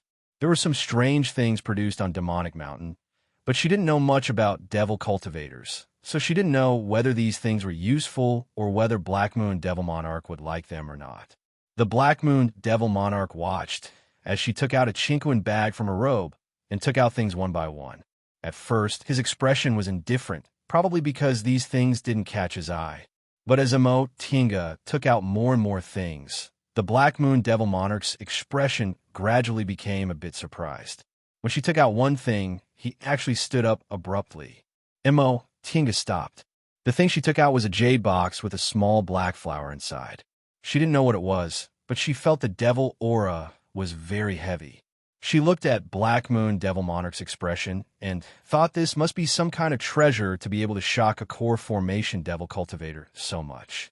It was to the extent that even the other devil cultivator, Yang Chengji, who had not made a sound and was quietly sitting in the corner, moved his body, his gaze fixed on her hand. This thing, does fellow Taoist Black Moon like it? Black Moon Devil Monarch exhaled and slowly recovered his bewitching and narcissistic expression. He nodded and said, "This flower is called Devil Gathering Flower. It can only grow in places where devil aura is very abundant. The flower in Miss Qin's hand is at least 2,000 years old. It's enough to exchange for this Fuxing sword." Tinga nodded and smiled. "Fortunately, if it still doesn't work, I'll have to give up. Does fellow Taoist Black Moon mean you're willing to exchange the Fuxing sword for this devil gathering flower?" "Of course." Black Moon Devil Monarch simply threw the Fuxing sword in his hand to her. "This sword belongs to Mississippi." Tinga closed the jade box and also threw it to Black Moon Devil Monarch. The two of them confirmed it, and the transaction was completed. Both Young Ryu and Qin Yunzi sighed when they saw this. This fellow Taoist Qin was also a Tao cultivator. Since she heard about the Fuxing sword's origin, she naturally wouldn't give it to her. The two of them could be considered to have missed the opportunity to obtain the Fuxing sword. After Black Moon Devil Monarch and Tinga finished their transaction, Yang Chengji, who had been silent all this time, suddenly spoke and stopped Tinga from putting the things away. "Fellow Taoist Qin, these things are all devil cultivators' things. Are you willing to exchange them?" Tinga smiled. "Of course. I'm a Tao cultivator. What use do I have for these things?" Yang Qingji thought for a moment, then opened his chinquin bag and threw several things out. "Then, fellow Taoist Qin, take a look. Do you need these things?" Tinga stared at the things Yang Qingji threw on the table. They were all beast cores, most of which were 5th and 6th rank. There were more than a dozen of them. This surprised Tinga a bit. Yang Qingji was only in the early stage of the core formation realm, but he actually had so many 5th and 6th rank beast cores. Apparently, his skills were quite extraordinary.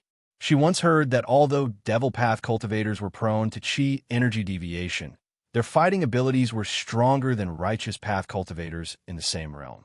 She was skeptical at first, but now that she saw Yang Chengji taking out so many beast cores so easily, it was most likely true. These beast cores made the others very envious. Even Han Shiji gasped in admiration several times. Beast cores were one of the few things that didn't belong to the Righteous Path or the Devil Path. Both Righteous Path and Devil Path cultivators could use them. The difference was that Righteous Path cultivators mostly used them to concoct medicinal pills, while Devil Path cultivators mostly swallowed them directly. It wasn't that she didn't want these beast cores. They were equivalent to medicinal pills. She also learned the method of directly taking beast cores from Bishuan Court, so she could use them all no matter how many she had. However, the problem was that she didn't know the value of these devil cultivator things in her hands, so she didn't know how to exchange them. She thought for a moment, then said, "What does fellow Taoist Yang want to exchange for?" Yang Qingji's expression couldn't be clearly seen under his cloak. He said faintly, "Fellow Taoist Qin, you should know the value of these beast cores. They're enough to exchange for most of the things on the table. If fellow Taoist Qin trusts me, are you willing to let me choose for myself?"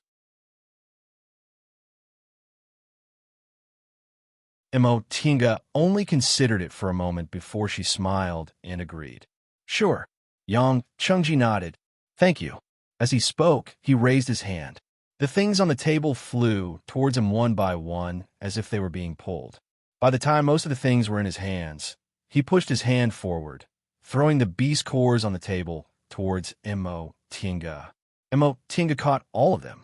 She only took a brief look at the quality of the beast cores, then threw them into her Chinkoan bag. She then put away the remaining things on the table. After this transaction was completed, the scene was silent for a while. Because the things Devil Monarch Black Moon took out were too astonishing, the people behind him simply couldn't muster up the spirit to continue the transaction. In the end, it was Devil Monarch Black Moon who broke the silence. He asked Imo Tinga in a seemingly careless manner. This monarch can see that Miss Qin is a pure Dao cultivator, so why do you have so many things used by devil cultivators? Could it be that Mrs. Hometown is also the devil domain? Imo Tinga smiled faintly, then shook her head. Since fellow Taoist Black Moon knows I'm a pure Dao cultivator, why would I live in the devil domain? I just had a conflict with several devil cultivators and obtained these things from them. Oh, so that's how it is. What she meant was that these things were obtained from killing devil cultivators. Although she had a lot of things in her hands, they were very messy, so their total value wasn't very high. It would be believable if she said they were the possessions of one or two devil cultivators. In the current Yunzhong continent, the situation was no longer one where the righteous and devil paths could not coexist, so Devil Monarch Black Moon and Yang Qingji didn't react to what she said. Devil Monarch Black Moon was very happy to obtain the treasures he was satisfied with. He squinted at the others and said, "All right, Miss Qin has finished her transaction with us. Which fellow Taoist wants to exchange with us next?" After a moment of silence, Monk Yuan Kong called out the name of Buddha. "Amiba, this poor monk has something to exchange." Devil Monarch Black Moon didn't even bother to say anything. He just stretched out his hand, signaling him to take out the item. Monk Yuan Kong also didn't waste any time. He directly took out a jade box and opened it. In an instant, the whole room was filled with a dazzling seven-colored light. Seven-colored jade heart lotus. Han Shizhi cried out in surprise. Imo Tinga still didn't know anything about this item. However, judging by how it was overflowing with spiritual aura, she knew it was an extremely rare spiritual item. Moreover, Han Shizhi looked so shocked. Benefactor Han has good eyes. This is indeed the seven-colored jade heart lotus. Monk Yuan Kong smiled faintly. Although his appearance was very ugly and looked quite ferocious, his smile was filled with a kind and holy feeling. Perhaps this is the so-called Buddha's nature? Imo Tinga thought to herself. What does Master Yuan Kong want to exchange for? The one who spoke was Qiu Qinghua. She stared unblinkingly at the seven-colored jade heart lotus. Ever since Imo Tinga entered the room, this was the first time this beautiful Taoist nun acted like a cultivator instead of a wife strictly supervising her husband. Monk Yuan Kong still smiled faintly and said in a neither hurried nor slow manner, "Benefactor Qiu, this poor monk already said that in my early years, my sins of killing were very heavy. Now, I'm plagued by a demonic barrier, and it's difficult for me to advance my cultivation. Therefore, I want to exchange this item for something that can reduce my sins of killing and remove my demonic barrier. Benefactor, do you have it?"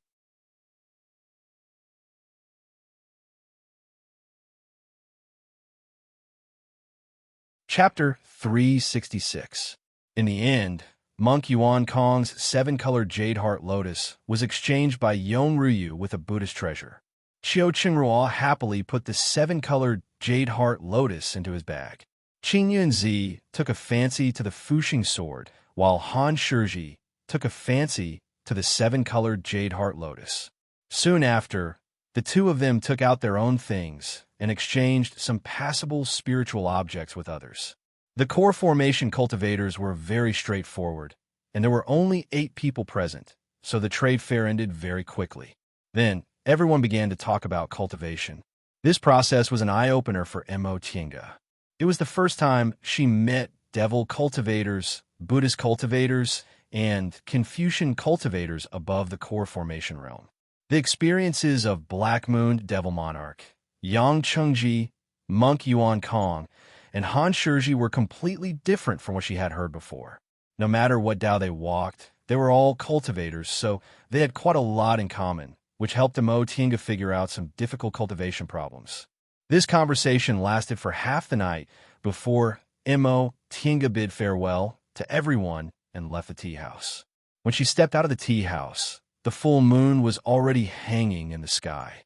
The night was dark, and countless stars were blinking in the sky, reflecting the bright blue color of Sky Snow City, giving it a different kind of beauty. She admired it for a while before slowly walking towards the cave on Whitestone Mountain. She looked leisurely, but in fact her fists were clenched and hidden in her sleeves, hiding her excitement very well. When she got the Fushing sword, her attitude was very calm and she didn't look very excited, but in fact, her heart was full of excitement. As soon as she left the tea house, she couldn't suppress it anymore. That sword was definitely unusual, not to mention that it was corroded by devil aura for 10,000 years without being completely corroded. Its momentum alone could only be found on some spiritual treasures. If she could find a way to wash away the devil aura and restore it to its former glory, it would definitely be an extremely sharp magic weapon. With this thought, she smiled. One could never have too many spiritual treasures. Although her cultivation level was exposed this time, her harvest was quite plentiful. Just as she left the streets of Sky Snow City and before she reached Whitestone Mountain, she suddenly felt her back tighten. Instinctively, the heaven and earth fan appeared in her hand. With a light wave, a spiritual aura barrier appeared around her. Soon after, with a soft chi sound, something tore open the spiritual energy barrier behind her. Mo Tinga tapped the ground with the tip of her foot. Clouds appeared on the soles of her feet as her cloud-treading boots flew up. Like a willow in the wind, she streaked across the sky, leaving a trail of drifting traces in the air. In the end, she turned around and stopped. Which fellow Taoist launched a sneak attack on me? Please show yourself. Standing in midair, Mo Tinga gently tapped the heaven and earth fan in her hand and looked around sharply. She heard a cold snort. Someone spoke in a hoarse voice. Hand over the Fushing sword, and I'll let you go. Supporting life's sword? Mo Tinga was stunned. It wasn't that she didn't expect someone would covet the Fushing sword. It was just that she didn't expect they would come knocking on her door so soon. Who was this person? Yong Ruyu or Qin Yinzi? The two of them didn't have any abnormalities just now. Could it be someone else? On top of that, this person's sneak attack was very precise. His cultivation level was at least of the intermediate stage of the completion level. Could it be Han Shizhi? Not giving her much time to think, another sharp spiritual energy suddenly appeared in the air and attacked her. Mo Tinga also let out a cold snort. No matter who it was, this person looked down on her too much. Mo Tinga touched her sleeve and waved the white silk handkerchief. A faintly discernible mist enveloped her. The spiritual aura smoothly entered the mist, but in the next moment, it disappeared into the mist and disappeared without a trace. Oh, the person was surprised, but soon sneered. You do have some skills. I underestimated you. Mo Tinga showed a faint smile, gently opened the heaven and earth fan, and said, No matter who you are, if you don't want to die, you'd better scram quickly. Upon hearing what she said, the person burst into laughter. Interesting. Are all cultivators in the outer endless sea as arrogant as you? Whether I'm arrogant or not, I'll know after I fight you. Mo Tinga's gaze turned slightly cold. It seems your excellency is determined to rob me. So what if I rob you? The Fushing sword. Even if it's just a Fushing sword that can only recover a little of its power, it's still no small matter. If you want to blame someone, blame yourself for being too bold. People from the outer endless sea actually dare to carry such a treasure in Yinzhong. Even if I don't do it, someone else will. Then let's see how you do it.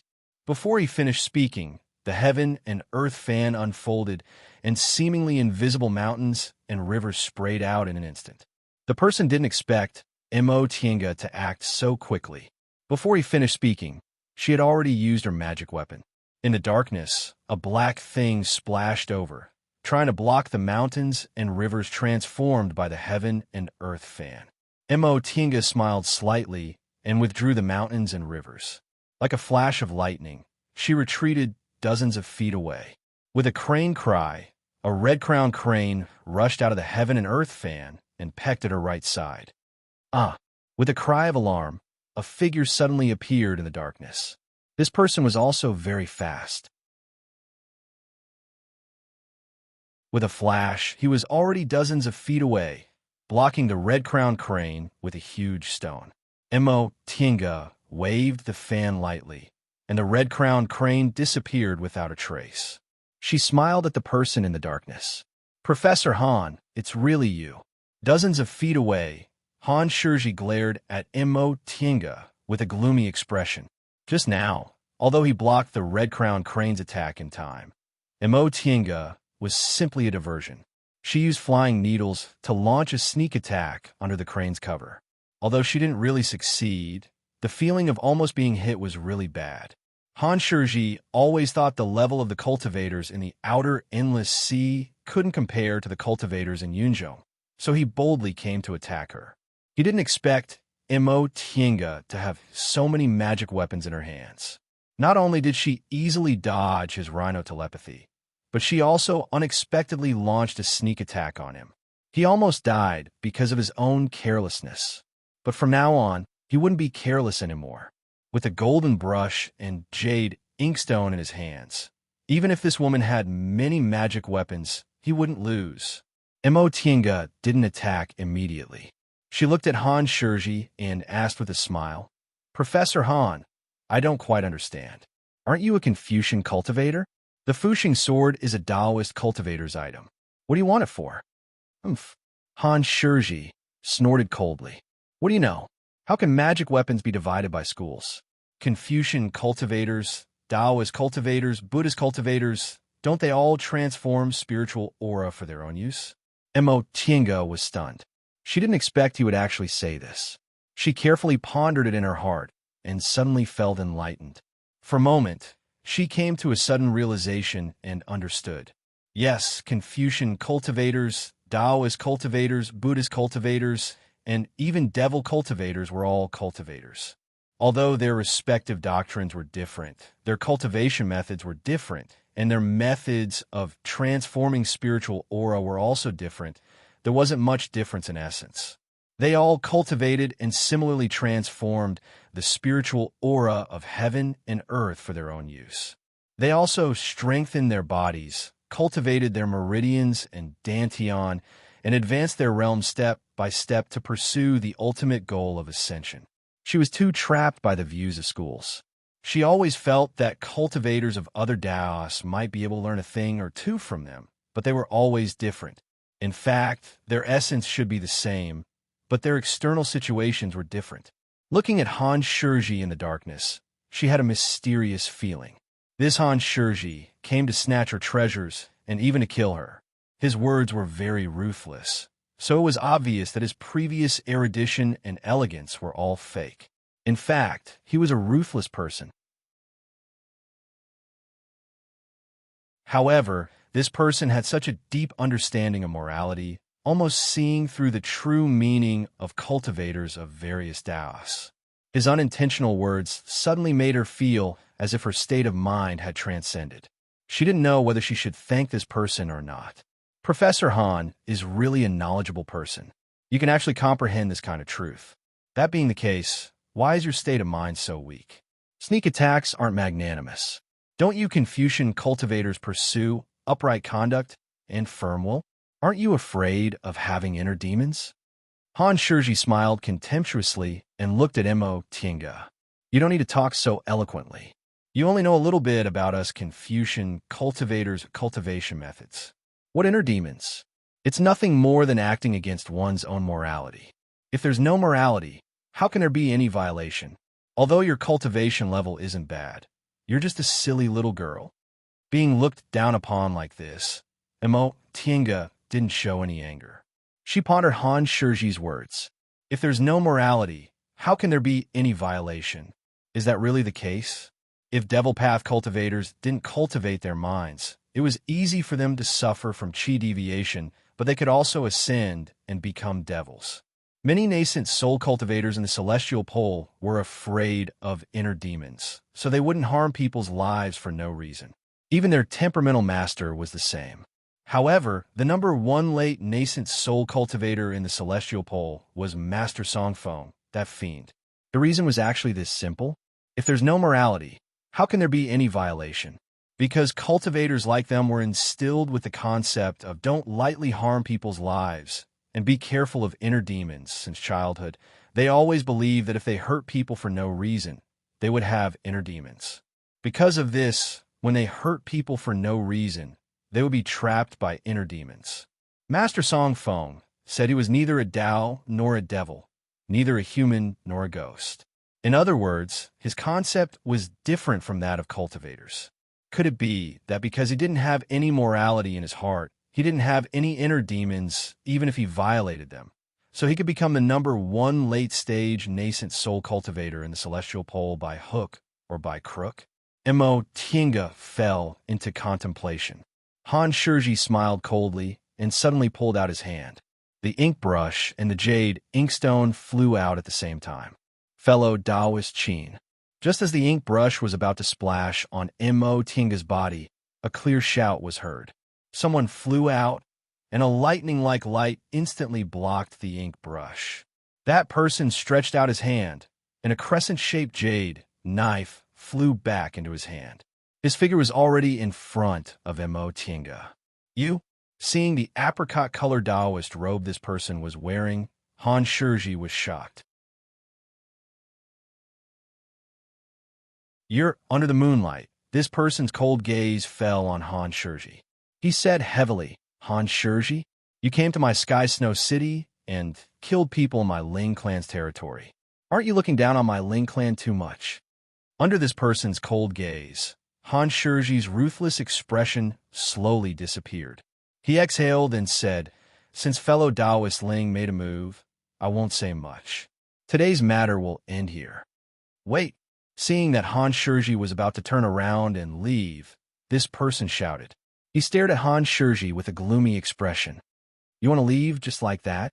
Han Shiji paused, then turned around and said faintly, Ling Yunhe, I gave up this matter to give face to Ling clan. What about you? Don't tell me you want a foot after giving me an inch? Under the moonlight, Ling Yunhe's expression was gloomy. Give face to Ling clan? You're casually making a move on my Ling clan's territory. Is this still giving face to Ling clan? Otherwise what? Han Shiji's expression was still indifferent. You also know you can't do anything to me, so why stop me? As he said that, he actually waved his sleeves and swaggered away. In the end, Ling Yunhe didn't stop him. You're tuning in to the Romance Rendezvous YouTube channel. We're so grateful for your support, and don't forget to subscribe to join us on this incredible journey through captivating stories. Your generosity through donations truly makes a world of difference, as it's the primary source of revenue that allows me to expand and enhance this channel for you. Thank you from the bottom of my heart for being a part of this adventure.